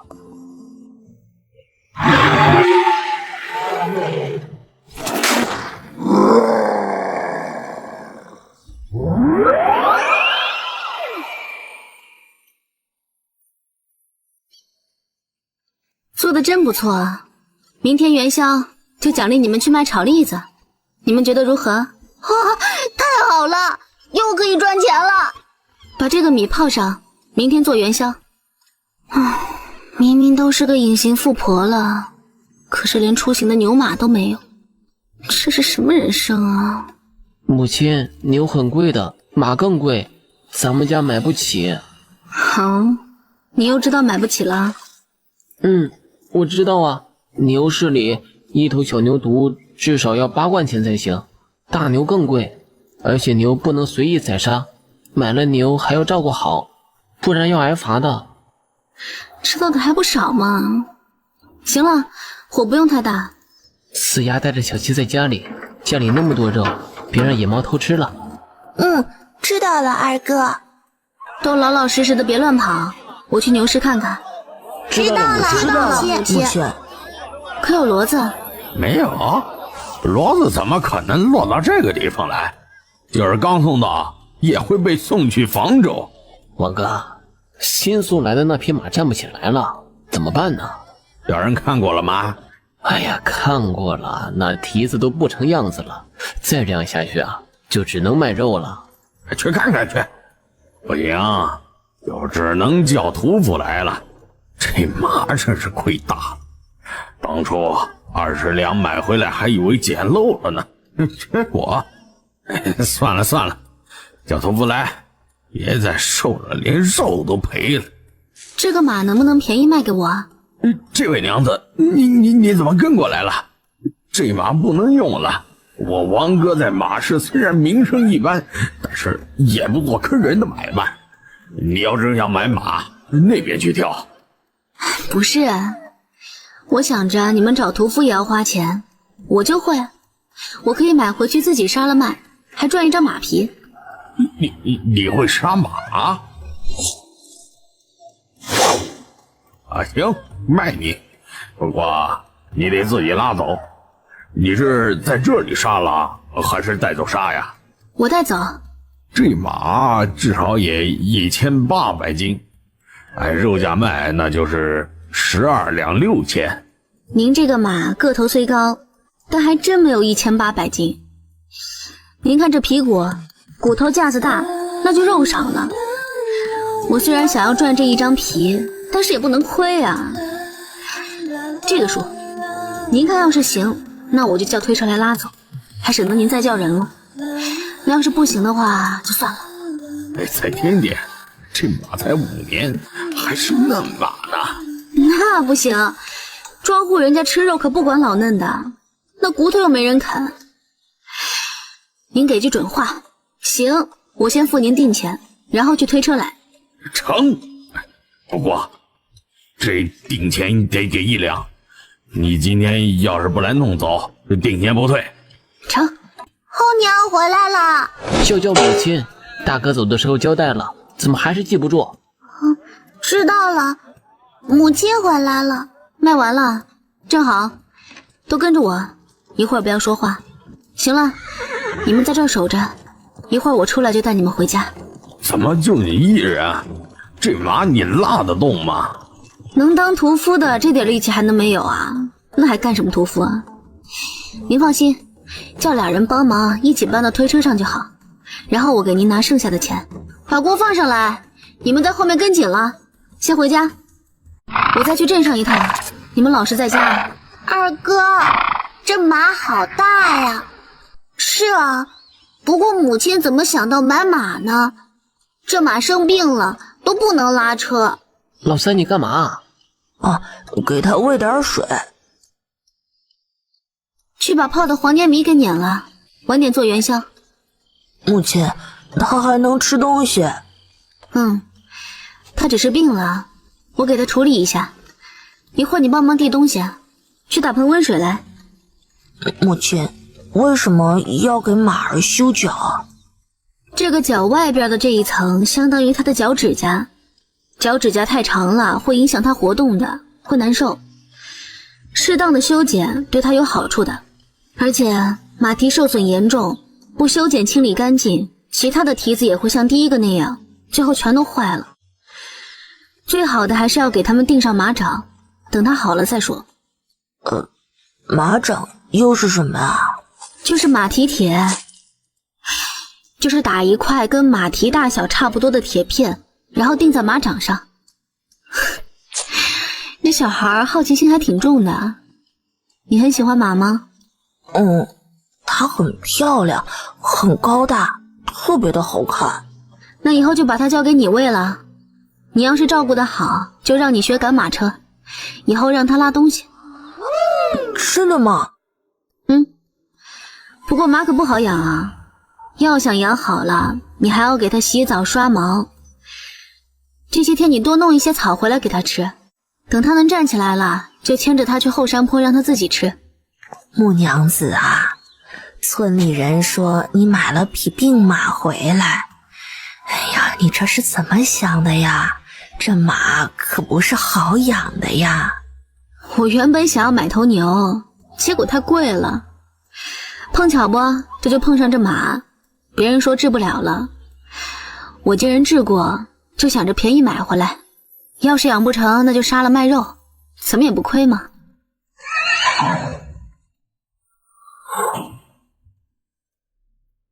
行了，回家了，得打口井啊。借马可以，不过我们家小三也要跟着一起去，不能用鞭子抽打马。对，否则惊了马发生什么事情，我们家可不负责。啊，对，这马我也不知道之前有没有耕过地，最好还是找鼠手来拉马，必须得让马吃好了。这个木娘子只管放心，我会让我家老大跟着。家里的牛啊，以往都是他负责耕地的。母亲，什么时候给黑贝弄马掌？等把地弄好了就去给他弄。咱们家的地都已经翻好了，就等母亲决定种什么了。种粮呗，还能种什么？我明天就去买种子，让人把马蹄铁打出来。地种完了应该也差不多了。那母亲是要骑马出门吗？骑马太招摇了，以后再说。之前拉东西那是别人不知道，不过等忙完了，我学会了骑马，可以在村子里教你们。我要做4个这样的马蹄铁，形状就是跟马蹄一个样子的，大小就这样差不多。你看需要多久能够做好？这上面的洞眼留着穿钉子的，钉子的样子要这样一头尖一头扁的。能做，不过我手头上还有些活，3天后来去吧。一起是400文，这个费功夫，你还要做孔眼。好，这是定钱，我3天后来取。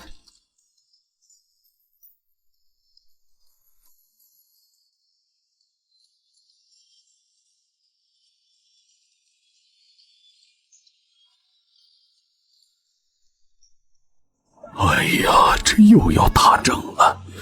要是服军役，不知道花多少钱才能免除啊！富贵人家倒是简单，花钱雇人就好。我们这些平民掏空了家当都难呢。这或许打不起来呢。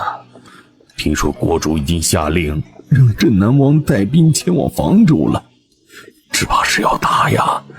咱们这里还隔着山呢，即便真打过来也没那么快，就怕要加税呀。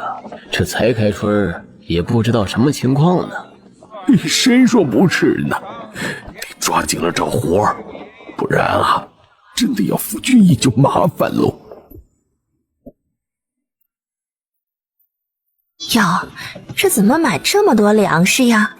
手里钱都买了粮食了，原本还想着买点布把衣服补一补，没想到去到镇上听说要打仗，一害怕就买了。家里人多嘛，现在买了吃不完，到时候还能卖了，怕涨价，到时候想买买不到。啥？要打仗了？什么时候的事情啊？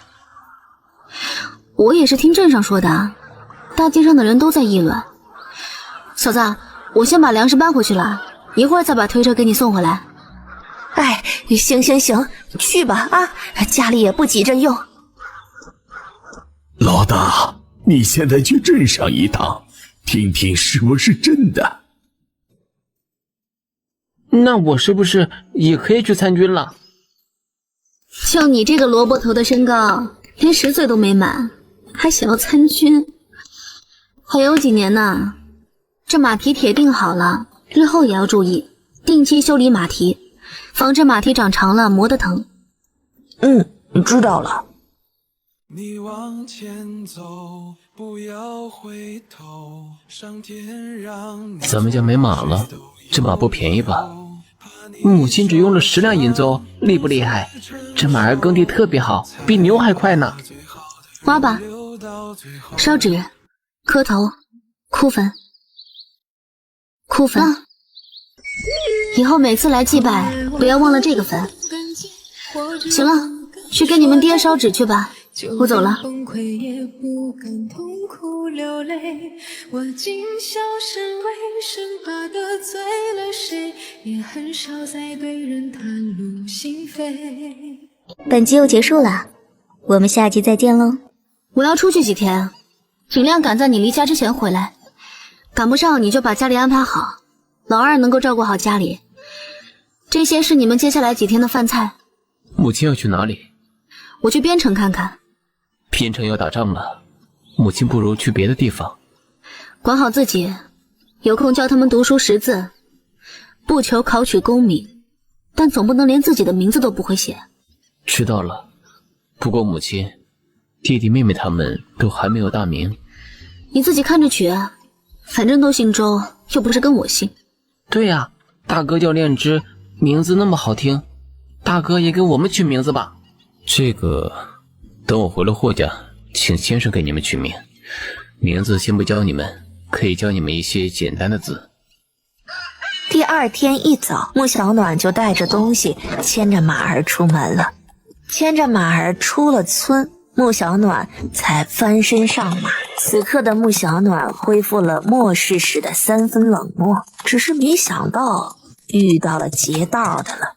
是个娘们儿还有马，这马看着不错，这娘们长得也好看，飞扬啊！小娘子还是自己下马吧，否则就别怪我们兄弟不怜香惜玉了。不错，这娘子识趣，我们也不用做那恶人。放心，我们兄弟一定会好好对待小娘子你的。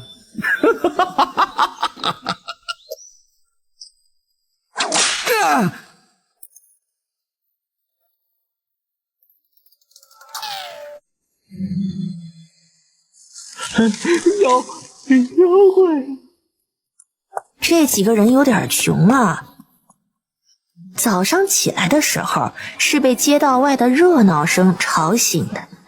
哎呀，这仗看来是打定了，镇南王率军入城了。有镇南王在，这仗胜算也大。穆小暖原本打算再去远一点的，现在想想，不如四下走走，多买些粮食。这位娘子，你想要买粮，还是去粮铺吧？才开春种下去的粮食还没长起来呢，谁家的余粮都不多呀。粮价确实上涨了一些，不过还算好。而穆小暖现在却不大好，异能一直不用，也就无法升级，需要消耗异能。深夜，穆小暖在小树林里催生果树，进城的官道旁随便找了个位置。梨子，香甜多汁的梨子。这个时候怎么可能还有梨？油也是那坏了的吧？主子，喝点茶水。卖梨，香甜多汁、清肺润喉的梨子。主子，真的有人在卖梨？买梨吗？润喉止咳的，拿来煮梨水、熬梨膏都非常不错，放点川贝母跟枇杷叶什么的。这梨怎么卖啊？这梨子不分大小，按个儿卖，50文钱一个。姑娘要不要尝一尝？好吃，给小叶装20个。你这刀也借我。行，用完还我。这什么梨呀，那么贵？主子试一试，这梨子确实好吃。去将梨子都买回来。又来了一个大户，看来有钱的人还是不少的，这是要包圆了呀。多谢惠顾啊。穆小暖准备去买一些皮草。主子，那麦离的走了。刚才可是跟一辆马车错过，追上去问问。我追过去问问。都是孟青的错，请主子责罚。白影追上了前面的马车，没能全部买下，不过对方也让出了一半。师傅，那就是淮安楼的白影吗？能与淮安楼结缘，以后会有好处。10两银子的梨子，倒是没想到还有这样的作用。王莹莹笑着坐在女子身旁。这一世，她比之前更早与师傅相遇，拜在了师傅名下。马车里的王莹莹没有看到是什么人卖梨，而穆小暖自然也没有去注意。母亲正是给我们买的弓吗？放好东西就去睡觉，明天再说。周二郎却翻来覆去的睡不着，是激动的。而周三郎却是去好好的给马添了草料，这才睡觉。第二天一早，周小七已经断奶了，在屋子里现在满地的爬。看到穆小暖的时候，激动的不得了，想要穆小暖抱。哎呀，小七脏，你看你弄的都是土，一会儿蹭母亲身上了。小七长牙了，长了2颗，它现在可喜欢咬人了。母亲这身衣服好看，四丫长大了也给母亲做衣裳。想学做衣服啊？想。穆小暖认真思考起来，一会儿还是去找武大娘问问。母亲，我想看看那刀行不行？刀太锋利了，等明年。不过可以拿弓出来练习，先从拉弓开始，每天300下，等能够轻松拉开300下，再涨到每天500下。什么时候能够每天拉够1000下的时候，我给你们买剑回来。真的吗？那母亲，要是我直接能拉1000下呢？还不会走呢，就想飞了。哟，穆娘子来了，这怎么还拿了东西？有件事情想要来找您问问。啊，这是在房州看到的新夏布，卖得不错，我看花纹也好看，想着给您带一块，说不定您看一看也能够织出来呢。我看看。对了，你说要问什么？我想给四丫找个女师傅，让她学绣花制衣。你这一问呐，要是别的人家，我肯定就含糊过去了。咱们村啊，确实有个人会绣花制衣，不过他一直没收徒，他性格有些古怪。他放过话，说想要学他的技艺呀，首先手脚要好，然后就是要给他养老，1日3餐，需要借家里去供养着。那大娘今日忙不忙？我把四丫捎上，带去看看。要是成的话，我也好把屋子收拾出来，拜师礼也准备上。行，你们2家一个在村子最东边，一个呀在村子最西边，没有交集，不知道也正常。母亲，我们要去哪儿啊？给你找个师傅，你不是想要学做衣裳吗？等你学会了，在你出嫁前，家里的衣裳大件小件就都包给你了。吴奶奶好。四丫乖，一会儿啊，这嘴也要这么甜，知道吗？你怎么来了？哎呀，你呀也不找个大夫看看，我带个人来，他家女娃子啊想要找个师傅，你们互相相看相看。老毛病了，你知道我的规矩的。既然是你带来的人，那就看看。四丫啊，过来叫人。梅婆婆好，我叫周四丫。梅大娘，你是那个做后娘的？是。这孩子还行，不过不知道天赋如何。我的条件你应该都清楚了。他要是拜我做师傅，以后你们家就需要供养着我，哪怕他将来出嫁了。该给的束绣我还是会给的。孩子既然拜了师，师傅就有教导之责，他自然也有给师傅养老供奉的义务。1年10两银子，布料针线由主家提供，吃喝住行也是主家出。好，不过家中屋子还是需要收拾收拾的。明日我再带四丫过来行拜师礼，将大娘接去家中。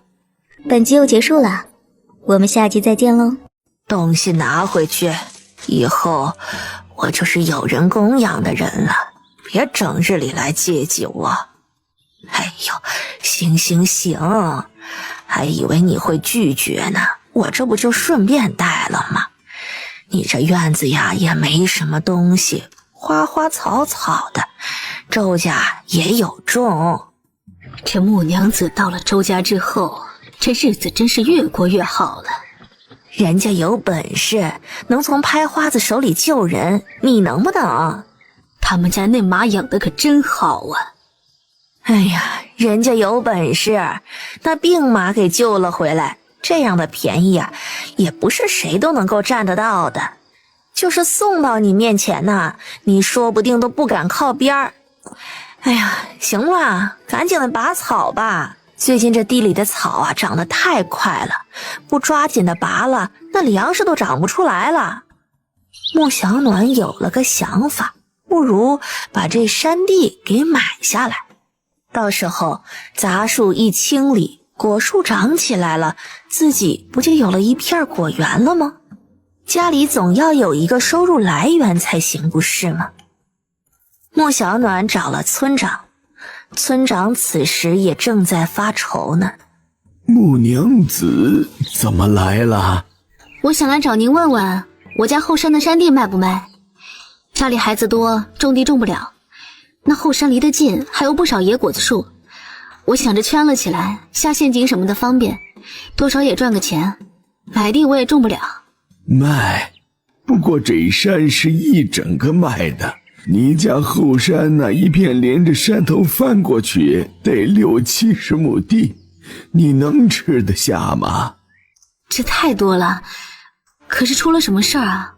看你很着急的样子。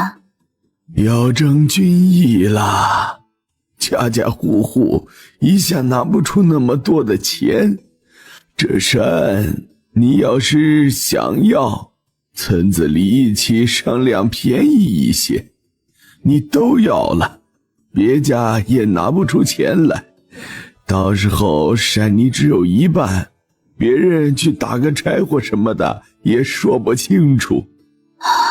村长，那山要多少钱？我看看能不能凑凑，不行的话我就去找老大的先生先借一些，将马儿抵给先生。这山地虽然不像田地，但是山里也有产出，树木可卖了，1亩地折合下来也要2两多银子，哪怕村里再积算小一点，算60亩，也要100多两银子。若是真有了100两，剩下的拿去打通官府，一户也能分到差不多2两银钱，家里再凑点，能少一个人去上战场。这山咱们村能够做得了主吗？这个自然是能的，要是你看中旁边的山或许麻烦一些，但是你家后山那一座是属于周家村的。那大概需要多少？有个准数，我看看，要是能够借来，村长再跟村里人说。不行，那我也没有办法了。120两，有120两，官府那边红气也能给你盖下来。那好，我明天就带着马去老大先生那儿问问。虽然马儿买回来的时候不是很贵，但是养好了，多少应该能够卖上价的。先跟先生借着，不然直接去马市卖了，肯定卖不了多少钱。母亲，黑贝呢？黑贝在你大哥那儿，等他学会了骑马就能骑回来了，然后让他教你们。你们最近不是在练习拉弓吗？就开始学字了，让你大哥照顾一段时间。周三郎有点失落，也不知道大哥能不能照顾好黑贝。穆小暖进山种树去了，山里的野葡萄、栗子、山楂、酸枣、梨子这些，穆小暖都留了下来。周家安静的几乎要让人忘记了。穆小暖沉浸在自己的果园基建中。大哥真辛苦，下次大哥回来，老三你多炖一些肉给大哥吃。近来大哥是要考科举的人呢。周三郎点头同意。这字实在是看着会了，动手一写就忘了。时间不知不觉到了芒种，周炼之也迎来了第一个长假。周大郎是骑着马回来的，村里的孩子全都眼热了。母亲，我把黑贝带回来了。回来了正好，把地收了，再重新种上。在家的这些天，黑贝可以借给村民们耕地。关于村里人说什么，你只需要回答马儿是先生让你带回来的就行了。大哥，梅婆婆，这是我家大哥。四丫听到声音走了出来，高兴地给自己师傅介绍。周三郎则跑到了黑贝身旁，将黑贝带回了家。梅婆婆好。既然回来了，那就先吃饭。对，大哥，快吃饭吧，要下地了，抓紧的弄好，晚上还要熬果酱呢。那位梅婆婆是谁？那是小四的师傅，现在住咱们家里，以后也会住咱们家，还教我们识字呢。吃了饭，兄弟几个都下地去了，小双胞胎都没闲着。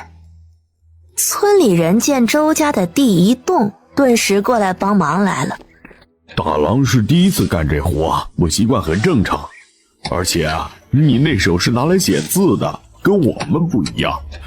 要不然你去田埂上站着，很快就割完了。不用，家里的地平日里都是母亲跟弟弟们打理。先生特意放忙假，就是想让我好好劳作的。叔伯兄弟们都能做，我也能。周家的地一个上午都没用，就收割好了。叔伯等一下，母亲说这些天让黑贝帮大家将地给翻了，先生放了10天假，黑贝能够在家里帮10天。这真是太谢谢你娘跟你先生了。行，我们一会儿先将你家的地给弄出来，然后村里轮流着，绝对不会让马儿受了的。忙完了，家里的果酱也囤了很多了，这些果酱一罐20文，这是最低价，你们自己想办法卖掉，能卖多少算多少，赚的钱都是你们自己的。早点把你们的田地赎回去，还有旁边的房子，该修的修。你们慢慢长大，一人一间屋子少不了的。好呀，那明天我带老三去，双胞胎在家里干活。大哥也累了那么多天了，好好休息几天，不然又要去学堂了。穆小暖看向了周大郎，那眼里的意思，周大郎顿时挺直了身板。明日我与弟弟们一起去，我是长兄，母亲放心，我会照顾好弟弟们的。好，你们自己商量，要是这3天你们卖不出去，我就自己去卖。就用推车推去镇子上就好了。之前母亲带我们去卖炒栗子的时候都是这样的，很简单的。这果酱与栗子不一样，普通人家不一定舍得吃，而且母亲给的20文一罐，不是说让我们卖20文，而是不能低于20文，只有超过了20文多出来的那些才是我们赚到的钱。那要怎么卖？去县里，明天将果酱都背上一些，我们一起去县里看看，县里比镇上富裕。那好，听大哥的。要准备试吃的。20文一罐呢，这随便尝一下就1文钱了。放水里啊，甜甜的，香香的。对呀，小六聪明，我怎么就没有想到呢？到时候带上竹筒装上水，拿一点果酱放进去搅开，甜甜的，1文钱的果酱能够好多人尝了。明天带几瓶，得把账记上。二弟都学会记账了吗？不会，不过母亲说让我们习惯记账，以后要自己管家的。家里面现在添置东西都是要记账的，没记的那都是母亲的。你记的这玩意儿你还认得出来吗？认得呀，小5小6都认得，不信你问他们。那你将这些都给我说一说，我给你重新整理一下。不是都开始学识字了吗？怎么还是这个样子？学了，不过太难了，比种地都难。不过母亲说至少要学会3000个字，明明之前说长大就能拿刀的，结果还要认字，太凄惨了。哎，对了，都忘记说了，我请先生给你们都取了名字了。等我给母亲看过之后，让母亲抽空去给你们把名字改一改。你自己看着办，老二管着钱，拿了钱去找村长，让村长帮忙。为首的是儿子的名字周炼之，老二弘之，老三广之，老五润之，老六景之，四妹叫清婉，七妹叫清柔。行，你们的户籍也在老二那儿，要是不放心他拿，以后就你自己拿着。我们也有大名了。一会儿我教你们写自己的名字。大哥，我们明天不是还要去县里吗？不然今晚早点休息。时间还早，今晚不用熬果酱了，正好拿来练字。1个晚上就记1个字，难不成你们都记不下来？那这样下去，3000个字，岂不是需要10年时间你才能拿刀？大哥，我要是明年就想要练刀，每天要学多少个字啊？1个字吧，母亲对你们的要求也不高。我如今虽然入学还未1年，但是已经认识了不止3000字了，所以你也可以的。大哥，我觉得我不太行，想想你的刀。第2天一早，周大郎就带着2个弟弟背着果酱出门了。大哥，人这么多，不然我们先试试叫卖，这样吸引的人多。就这里吧。卖果酱啦，酸甜可口的果酱，可以直接吃，还能兑水喝。果酱是什么？是果子熬制的果酱，酸甜可口，放了蜜糖的。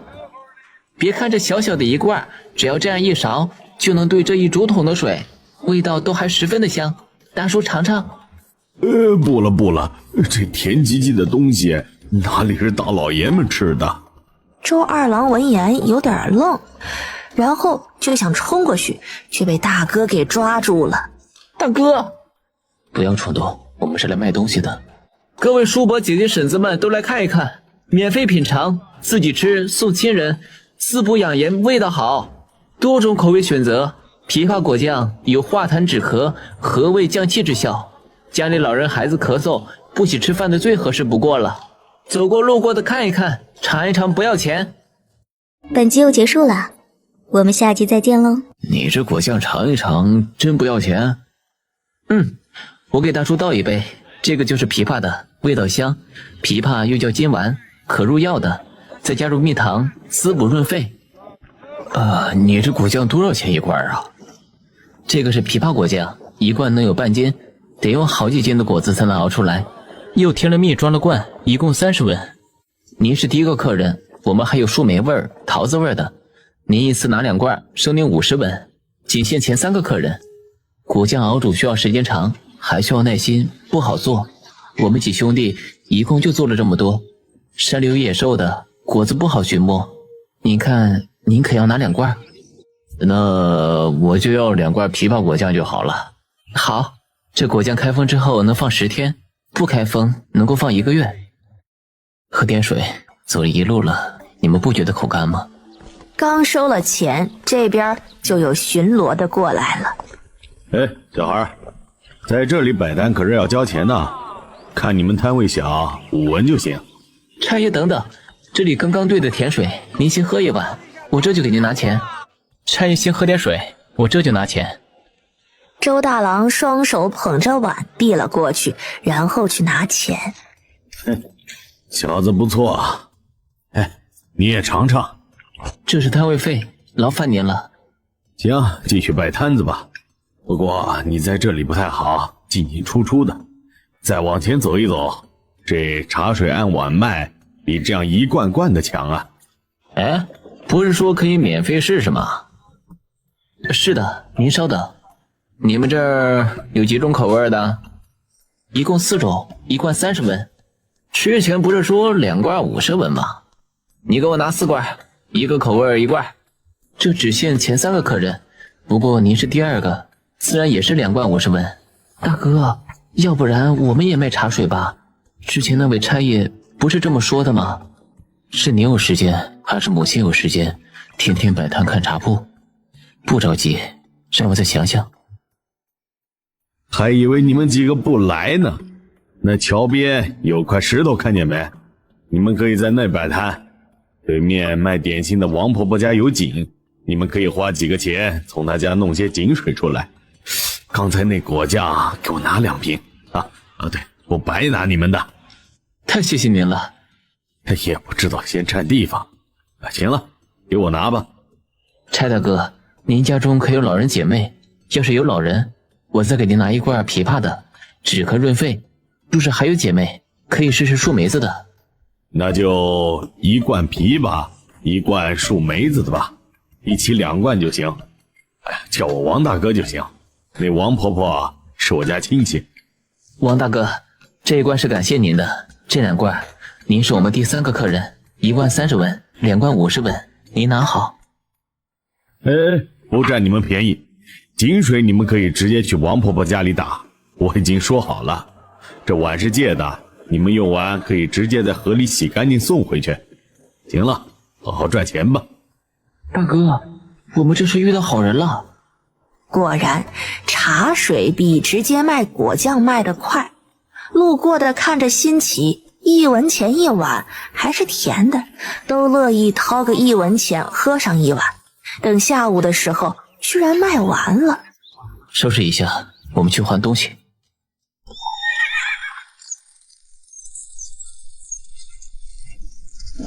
3人出城，一辆马车却疾驰而过。要不是周三郎及时将周二郎给朝后拉，只怕要让马车给刮倒在地了。让开！快让开！马儿发狂了！这人也太坏了吧！之前怎么不喊？周二郎感觉到了深深的恶意。周大郎没有说话，看了一眼那马车，一连撞翻了好几个出城的百姓，然后才被官差拦下来。马总算是控制了下来，一个小姑娘从马车上被抱了下来。走吧，再晚回去天就该黑了。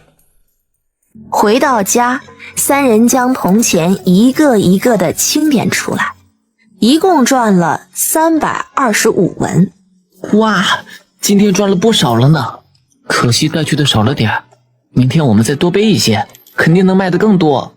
穆小暖可不管周大郎心里想什么，在屋子里拿纸笔写画画起来。刀法他不会，但是杀招他会，能够进入清理队伍，而不是在基地里用异能做种菜任务，他的自身体能是不会差的。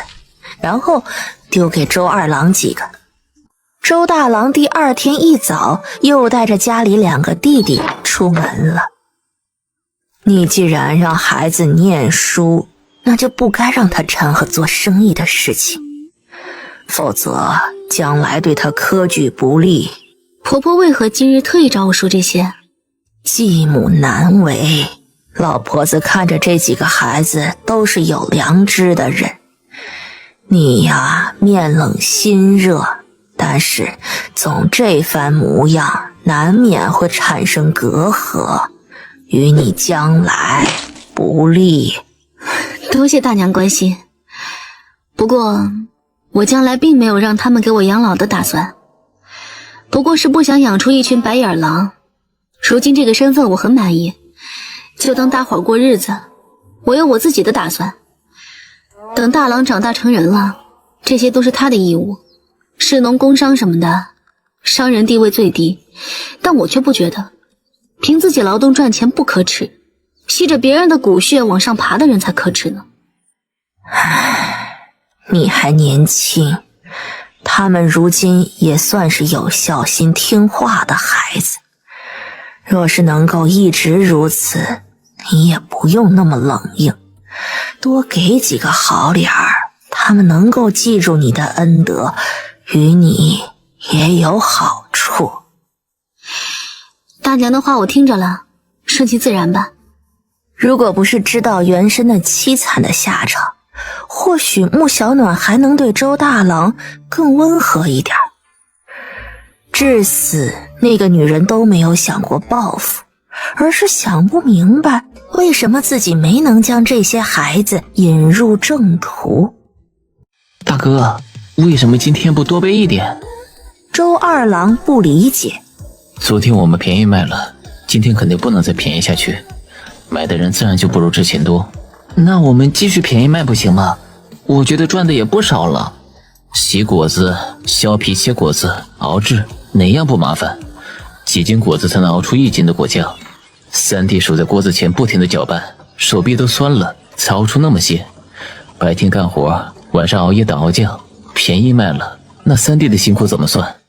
自己这个弟弟傻，容易冲动，也容易满足。而三弟直，如同老牛一样的脾气，不怕苦累。我不累的，就跟练拉弓一样，习惯就好了。周三郎没想到大哥是心疼自己，激动地开口：是我忘了，下次我也帮忙。三弟也是，以后可不能这样，闷声吃大亏，在家里还好，出门怎么办呢？今天这些卖了，明天我们就不来了，把生意让出去。今天你们2个负责茶摊，我去谈事情。婆婆，昨天帮我的那个王大哥家在哪里您知道吗？今天都没有看到他人。你要找大志啊，他今天应该是在家休息他家不远，从这边往前走，第一个胡同进去，左边那家就是了。谢谢您了，这里是山里的枇杷，您拿着吃吧。王大哥，你怎么来了？我昨天已经跟今天巡逻的给打过招呼了呀。就知道是您帮忙打了招呼了，这才特意过来找您的。我能进来吗？进来吧，有什么事儿吗？这是山里摘的枇杷。是这样，明天我们就不来了，想着怎么着也该跟王大哥说一声。怎么就不摆了？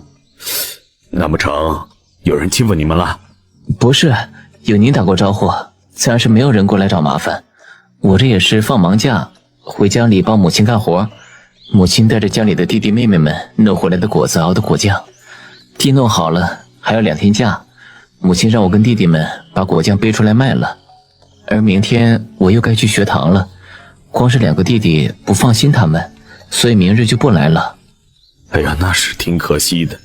你们家的果酱确实不错，不过念书好。哎，对了，你们家这个果酱多吗？我们家在灵山镇周家村，背靠着武夷山脉，山里野果子多，家里地少，就靠进山弄些山货换钱。不过我母亲不好出门摆摊，所以就只能放弃了。不过这2日也赚了不少，我们也满足了。那你想过把这生意盘出去吗？可以吗？我倒是想过找铺子去卖，但是先生说不许我们这些学子与商人过多接触，所以昨天才会在街上直接叫卖的。我有个小弟是走街串巷的小贩，若是你们家能够一直提供果酱，倒是可以合作。这个果酱熬煮起来很麻烦，若是果子不知收不收？这果子不耐放。这样，我将我家小弟叫回来，然后让他决定，你们自己商量。那就麻烦王大哥了，我先回去跟弟弟们一起摆摊，王大哥一会儿到摊子前叫我就行。王大哥来了。大家别着急，这茶水果酱肯定还是卖的，人家小兄弟这儿都没有了，我们家远房亲戚，我们先带人回家了啊。今天王小弟就不去走街串巷了，直接跟着周大郎回家，先把小罐的带回来。等王大志越走越发现这地方熟悉，你们是不是之前被牛家人骗了，卖给拍花子的周家双胞胎呀？你嘴里的那个母亲，是不是你们后娘穆娘子啊？周大郎愣了一下，再看王大治，发现自己并不认识，但是对方说的话让周大郎想起之前发生的事情。当时在县衙，他眼里就只有后娘的存在，哪里能关注过其他呢？走吧，也算是熟人了。你这生意啊，跟穆娘子做，不用担心有什么问题。若是他能够从山里弄那么多果子，也不奇怪了。本集又结束了，我们下集再见喽。穆小暖听着周大郎谈下来的生意，点头认可了。生意是你们谈下来的，那么外人的事情解决了，算一算我们的。果浆的做法是我出的，果子是我弄回来的，坛子之前也是我先垫的钱，将这部分结算了，以后这门生意5-5分，我只负责提供果子，剩下的买糖熬制装罐的事情，你们兄弟几个负责。按母亲说的算，以后家里就辛苦2弟3弟了。不过这王家一家的生意还不够，不知母亲能弄多少果子回来。山里除了冬天没有果子，一年下来不同的果子多着呢。不过物以稀为贵，我最多每天给你们提供100斤不同的果子。如果只是这样，我们可能需要从村民手里收购一些果子才行了，单靠母亲太累了。这样，3-7分，我3，你们7。你们既然要收购果子，那我背回来的果子你们也按价收了，货源也稳定，收得多了，老院子也能放，慢慢熬出来就是了。真的，不用动脑子还有进账的日子，简直太好了。你知道你这是在做什么吗？万般皆下品，唯有读书高。你去念书，做那些做什么？我不知先生小时候过的什么日子，但是我长这么大，家里连吃一顿饱饭都不容易。不，应该说整个村子都差不多。如今我能够读书，靠的都是后娘。你既然知道都是靠你的后娘，你为何还要分心想从商？先生误解，学生不是想要从商，只是想要挣钱罢了。在先生眼里，世人慌慌张张，不能只图那碎银几两，却不知在我们这样的人家，不对，是在普通百姓人家，偏偏就是这碎银几两能解世间万种慌张。有了这碎银几两，能保老人晚年安康，稚子入得学堂，平凡人家不缺柴米油盐五谷粮。可没有这碎银几两，面朝黄土背朝天，再多的梦想都是痴狂。为5斗米折腰，药铺前跪看亲人身亡。先生正直，令世人佩服。母亲特意将我送到先生身边，就是想要让先生管束我。先生知道母亲是因为什么执意将我送到先生的身边吗？周大郎第一次将自己放火的事情说与第3个人听。霍正彦从一开始的眉头紧锁，强忍住训导的话，直到听完周大郎将事情的前前后后讲述完毕。所以学生成不了先生这样正直的人，但是母亲不希望我成为那种牵连无辜之人，希望我明辨是非。我也觉得先生是一个极好极好的人呢。霍正彦没有再说什么，挥手让周大郎回去继续做功课。他正直了大半生，牵连了母亲受罪，兄弟孩子还有妻子那抱怨的目光一次又一次的在眼前闪过。不知不觉的就进入了7月了。小七要满周岁了呢。对了，母亲，您的生辰是什么时候啊？2月初1，早就过了。那等母亲明年生辰，我给母亲做一套衣裳，这次肯定不会忘了。7月初7，乞巧节可是个大节，尤其是对于学针线的小娘子来说。大娘您决定就好。梅婆婆为此只能没好气地瞪了穆小暖一眼，然后带着四丫采买去了。穆小暖觉得最赚了的事情就是请了梅婆婆这个女先生。天气热了，果酱变得不耐放了，穆小暖就想起了果皮丹。果皮丹比果酱麻烦，但是却更好卖，并且更耐放。牛皮纸包裹好，运送也方便，不怕坏。穆家村。喜儿，你看，这是卖果子的钱，我给你扯了块布，剩下的钱都在这儿了。你挑着果子去周家村了？今年这果子结得多，镇上卖不上价，去周家村进，顺便看看大姐。谁让你去周家村的？他那么有本事，怎么不把做果酱的方法告诉你？他现在大鱼大肉的住着青砖瓦房，哪里还记得你这么个弟弟？白影就差派人将周遭这一片挖地3尺了。找人找不到，找果子也没找到。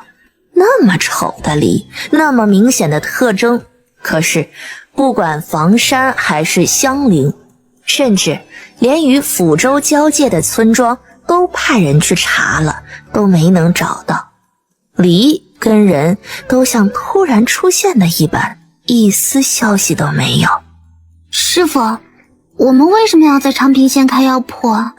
在宁陵不好吗？那里人岂不是更多？长平县紧靠武夷山脉，日常带你去采药也方便。若是去了宁陵，多少太麻烦了。你现在最主要的还是学好医术，有了强大的本事，你才能想做什么就做什么。师傅，这是新出的果皮丹，徒儿买了一些回来给您打牙祭。中秋佳节对于富贵人家来说是赏月品谢的好时候，普通百姓却要开始为秋收做准备了。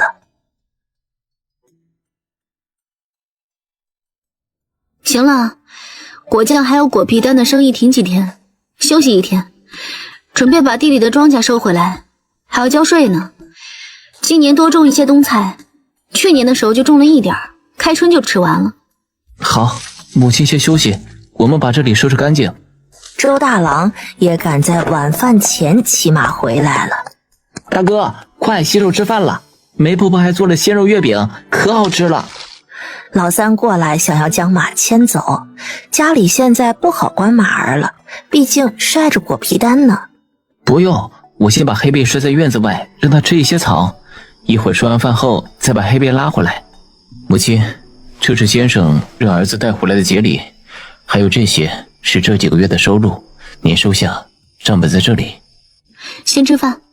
鲜肉月饼、蒸河蟹、红烧鱼、韭菜炒河虾、凉拌黄瓜、蒜泥茄子、烧白肉，以及一道炒青菜配骨头汤。母亲说接下来要忙着秋收，我们几个的生日就一起过了。大哥，你看丰盛吗？这些柿饼虽然没有完全晒干，但是大哥你带着去挂窗沿外晒着，再晒几天就好了。还有果皮丹，这是一包山货，这还有一些鲜果，大哥都带上。母亲说要尊师重道，所以大哥记得给先生送去一份。周二郎喋喋不休地说着，周三郎默默无声地装东西。四丫拿出了一双鞋，还有一套衣裳。大哥，这是我做的，不过我现在的力气还拿不了鞋底，鞋底是婆婆帮忙弄的，大哥的鞋都要磨破底子了。可给母亲做了？还没，我准备等到母亲生产的时候，我现在的手艺还不够好。大哥哥的衣裳是自己拿来练手的第一件成品。谢谢四妹，下次回来给你带一块实心的布料。谢谢大哥哥。穆小暖生出了一个主意，要带老二老三去边城看看。母亲真的要带我们出远门？先带上你们一起去你们大哥那儿认认地方，把马弄回来。不是想学骑马吗？把你们的弓带上，箭头已经打好了，费点时间弄竹子，箭也有了。这半年赚了60多两，是他们之前不敢想的。这些钱供着大哥读书，家里的房子等明年了再盖。虽然不知道为什么后娘不让现在盖，但是听后娘的准没有错。母亲，为什么要带这么多东西啊？难不成你们想出门光花钱？穷家富路的不多带点儿，准备什么都花钱买啊？我带你们去练骑马的，找个合适的地方，弄个茶摊子，能休息能赚钱，又不耽误教你们骑马，家里就劳烦大娘了。去吧去吧，男娃子家的整天在家也没出息，就那2亩地能做什么呀？梅婆婆如今完全将这里当成了自己的家了。周二郎、周三郎看着霍家的门匾，这才意识到大哥念书的地方不一般，就有些拘谨。炼之今日去练骑射了，倒是没想到木娘子今日前来。本也不是什么大事儿，想要带着这俩孩子四处看看，增长见识。若是有缘能遇到什么合适的师傅也好，无缘便当游玩一场。那丑梨不知今年可有？家母每年入秋喜咳，霍某见家母吃了那丑梨后咳得变少了，胃口也好，便惦念了些。有，不过丑梨还要晚一些才有，现在才这么大的青头梨，过了重阳，梨子应该就快下来了。那就麻烦木娘子多给留一些，届时我让管家去取。好。这2个孩子不错，可开始认字了？回先生，开始认字了。不过我跟老三不像大哥读书厉害，到现在只认识了300多个字，还在学。那也不错了，好好学。母亲说等学会了3000字的时候，就能让我们学刀了。我会努力的。喜欢习武？若不是自己提前知道这2个比炼之小，都要以为这2个才是哥哥了。喜欢，我还想当大将军呢。啊，不错，有理想，那就更应该努力了。做大将军都要认字，不认字只能当小头目。周大郎回来了，得知母亲带着弟弟来看自己，心里高兴。母亲要带着弟弟们去学骑马吗？其实西平县就有合适的地方，母亲可以在这里多住几日。不了，不给你先生添麻烦。你好好学，学到的都是自己的。等他们俩学会了骑马，以后你们兄弟出门就方便了。穆小暖第2天就骑着马，带着2个小的走了。全日里老三照顾黑背最多，老三先在前面看着，轮流来，今天先看着。周三郎感受着迎面吹来的风，感受着身后的温暖，这就是娘吧？跟之前的娘不一样，但是这就是娘，那暖暖的感觉，只有在娘身上才能感觉得到。本集又结束了，我们下集再见喽。很好，就这儿了。你们2个生火做饭，我来把棚子搭起来。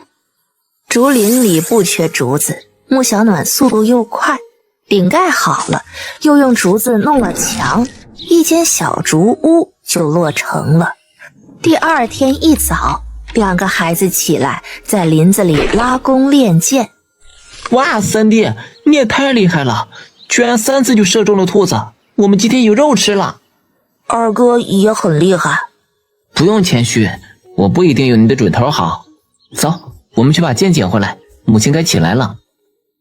行了，你们今天就在这片林子里面练习骑马，不用着急跑，让马儿带着你们走，学会拐弯掉头，控制好马。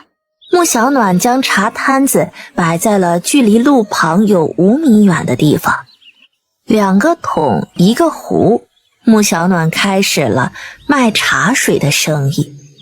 听到有人就吆喝一声，没人就继续闭目养神修炼。哎，你们这儿都有什么茶呀？都都是巴州现在时兴的甜水，有桃子味的，有梨子味的，还有枇杷味的和杏子味的。如果客官不喜欢甜的，还有粗茶，粗茶1文钱1壶，甜水3文钱1壶。就桃子的，再来2壶吧，给我灌到水囊里。哎，你这果酱卖不卖啊？卖的，这竹筒1竹筒15文。给我都装上1竹简的。生意不咸不淡，时好时坏。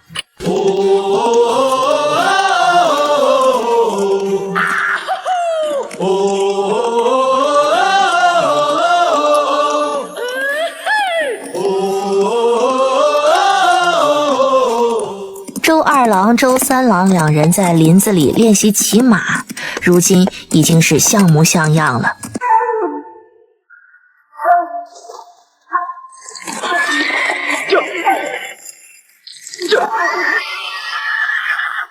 母亲，你们2个不要出去，都小心一些。我出去看看。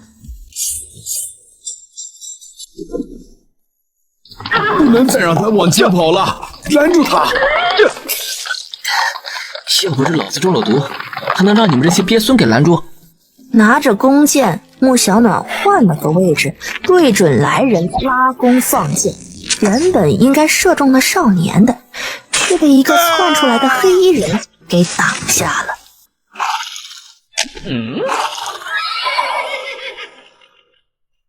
我去！不好，撤！追杀少年的黑衣人以为对方来了援助，这暗夜中一箭毙命，不可小觑。不过明天一早得走了，这地方待不了了。发现有死人，少不了会盘问。这人真会找地方躲，躲在了白天摆摊的竹桌子下面。进城再出城，找了个地方将人丢在了地上，然后骑马走了。白影这一次看到了背影，确认自己在一个安全的地方。虽然不知道对方为什么带他一程，但是这个恩他记下了。母亲，你为什么带那个大哥哥一程，又把他丢下去了？那就是个麻烦，救人一命胜造7级浮屠，不过人救了就可以了，剩下的就看他自己了。这个冬天来得早。母亲，屋子里变得好暖和呀，你是怎么做到的？把火墙烧了起来，就是费些柴火。你们没事的时候去把山脚的柴火搬回来。现在没下雪，慢慢背，免得下雪的时候上不了山，家里放不下就堆外边。知道了。去搬颗白菜回来，今天包饺子，再拿一些木耳蘑菇出来泡上。婆婆，这个饺子没封口，煮的时候会掉的。这是蒸饺，椒耳不仅可以煮着吃，还能蒸着吃、煎着吃，或者下油锅炸，里面包上甜甜的豆沙馅儿，炸出来的饺子金黄灿灿的，入口酥香，里面的豆沙软绵香甜。哇，光听着就觉得好好吃啊！想吃家里有豆子，不过我不会做豆沙。豆沙不难做，先把豆子泡透了，然后煮熟，能捏烂了就捞出来，用纱布揉搓碾碎。不想那么麻烦的，也可以直接放锅子里，用勺子一边炒一边碾烂，慢慢的放入油跟糖，炒到黏糊就可以了。穆小暖多看了梅婆婆2眼，这是个有故事的人呐。穆小暖舒舒服服的猫冬了。村里不少人家都冻病了，出门的人是越加的少了。初生牛犊不怕虎啊，周二郎居然带着老三进了山，并且还打了一只羊回来。你们2个胆子也太大了，怎么就敢背着大人进山的？梅婆婆也是被2个孩子给吓到了。倒是穆小暖没说什么，见2人没有受伤，就开始催2人把羊给收拾出来，大冬天羊肉炖萝卜配上红酒，简直绝了。周大郎回到家的时候都不敢相信，小七居然成了个小胖妞，第一下差点没抱起来。大哥回来了，我们今天又可以炖羊肉锅子吃了。家里怎么这么暖和？是母亲弄的暖墙，在厨房里烧火，整个屋子都是暖和的。大哥，你怎么又瘦了？周二郎过来看自己大哥，带我去看看。大哥，还是先坐着暖和透了再出门吧，呲牙去给你兑姜汤水了，一冷一热的容易生病。越发觉得自己大哥瘦瘦弱弱的，那胳膊跟自己比完全比不上，大哥念书还是受罪了。先生今年提早放了假，说是周边发生了雪灾，这次可以在家里待到初10再去了。哼，那大哥不是能在家18天？差不多。呀，大哥也长个子啦，刚好我可以给大哥把衣裳改一改。二哥、三哥他们今年都改了好几次衣裳了。周二郎自己长得快，之前就已经超过了自家大哥，所以只发现自家大哥瘦了。老二，这个姜枣茶家里可还有多的？有啊，咱们地窖里还藏了老些姜呢。麻烦二弟帮忙抓上一些，我送去给先生。这个倒是没有什么问题，不过大哥，你让我去吧，我都好久没骑马了。想去就去，不过路上要小心。出门正好买肉回来，多买点，看到好的都买。过年的东西也一起买了，东西今天送有些晚了，明天你们早点去，你跟老三一起去，可以互相照应。好。老二老三一大早就做好了早饭，然后出门了。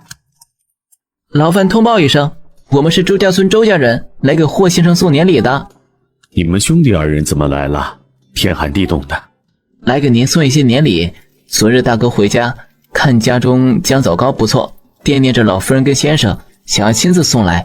我们兄弟2个就带大哥来了，顺便买一些年货。不过我们对西平县不熟，还得麻烦先生给派个人陪同，等买完了东西，正好骑着马儿回家。母亲说姜枣糕驱寒补气，里面除了姜，还放了红枣、黄芪、桂圆和枸杞。啊，有心了。管家，让府上的采买陪着他们去逛逛，一会儿吃了午饭再回去。因为寒冬，今年的姜价格十分的贵，贵不说，还很难买到。看着那满满一背篓保存良好的姜，霍正彦心里高兴又欣慰。两人一样一样买下来，背篓也满了，一人还背了半扇猪肉。路上的人都震惊了，一是因为肉，二是因为2个孩子的力气，这也太大了。哈，这俩孩子啊是纯善的，看他们吃饭那么香的样子呀，也让人胃口大开。啊，他们的母亲是个不错的女子，哪怕在家中也另聘了先生，教导家中子女一视同仁，不会过度宠溺孩子，他们也是幸运的。本集又结束了，我们下集再见喽。都说瑞雪兆丰年，但是雪灾也太严重了，村子又没了一位老人。周大郎这才知道，村子今年一下走了4位老人，加上今天报丧这一位，就是第5位了。极端天气造成的自然灾害是无法抗拒的，若不是我们家里准备充分，今年又赚了钱，比别人家也好不到哪儿去。村里每户人家都送去了2斤老姜，能做的做到了就好，无愧于心。发生天灾都是有一定预警的，例如今年的寒冬，提早上冬，完全能够多准备一些柴火跟厚衣裳，老人减少出门。像地冻，动物们会比人先察觉，猫狗无缘无故的乱叫，老鼠四处逃窜，山林里的野兽没有头绪的乱跑，这些都是危险来临的预警。那要是发生了地冻该怎么办？若是发生了地冻，那就朝着空旷的地方跑，免得被坍塌的房屋压倒。还要小心地裂，掉入裂缝里就跑不动了。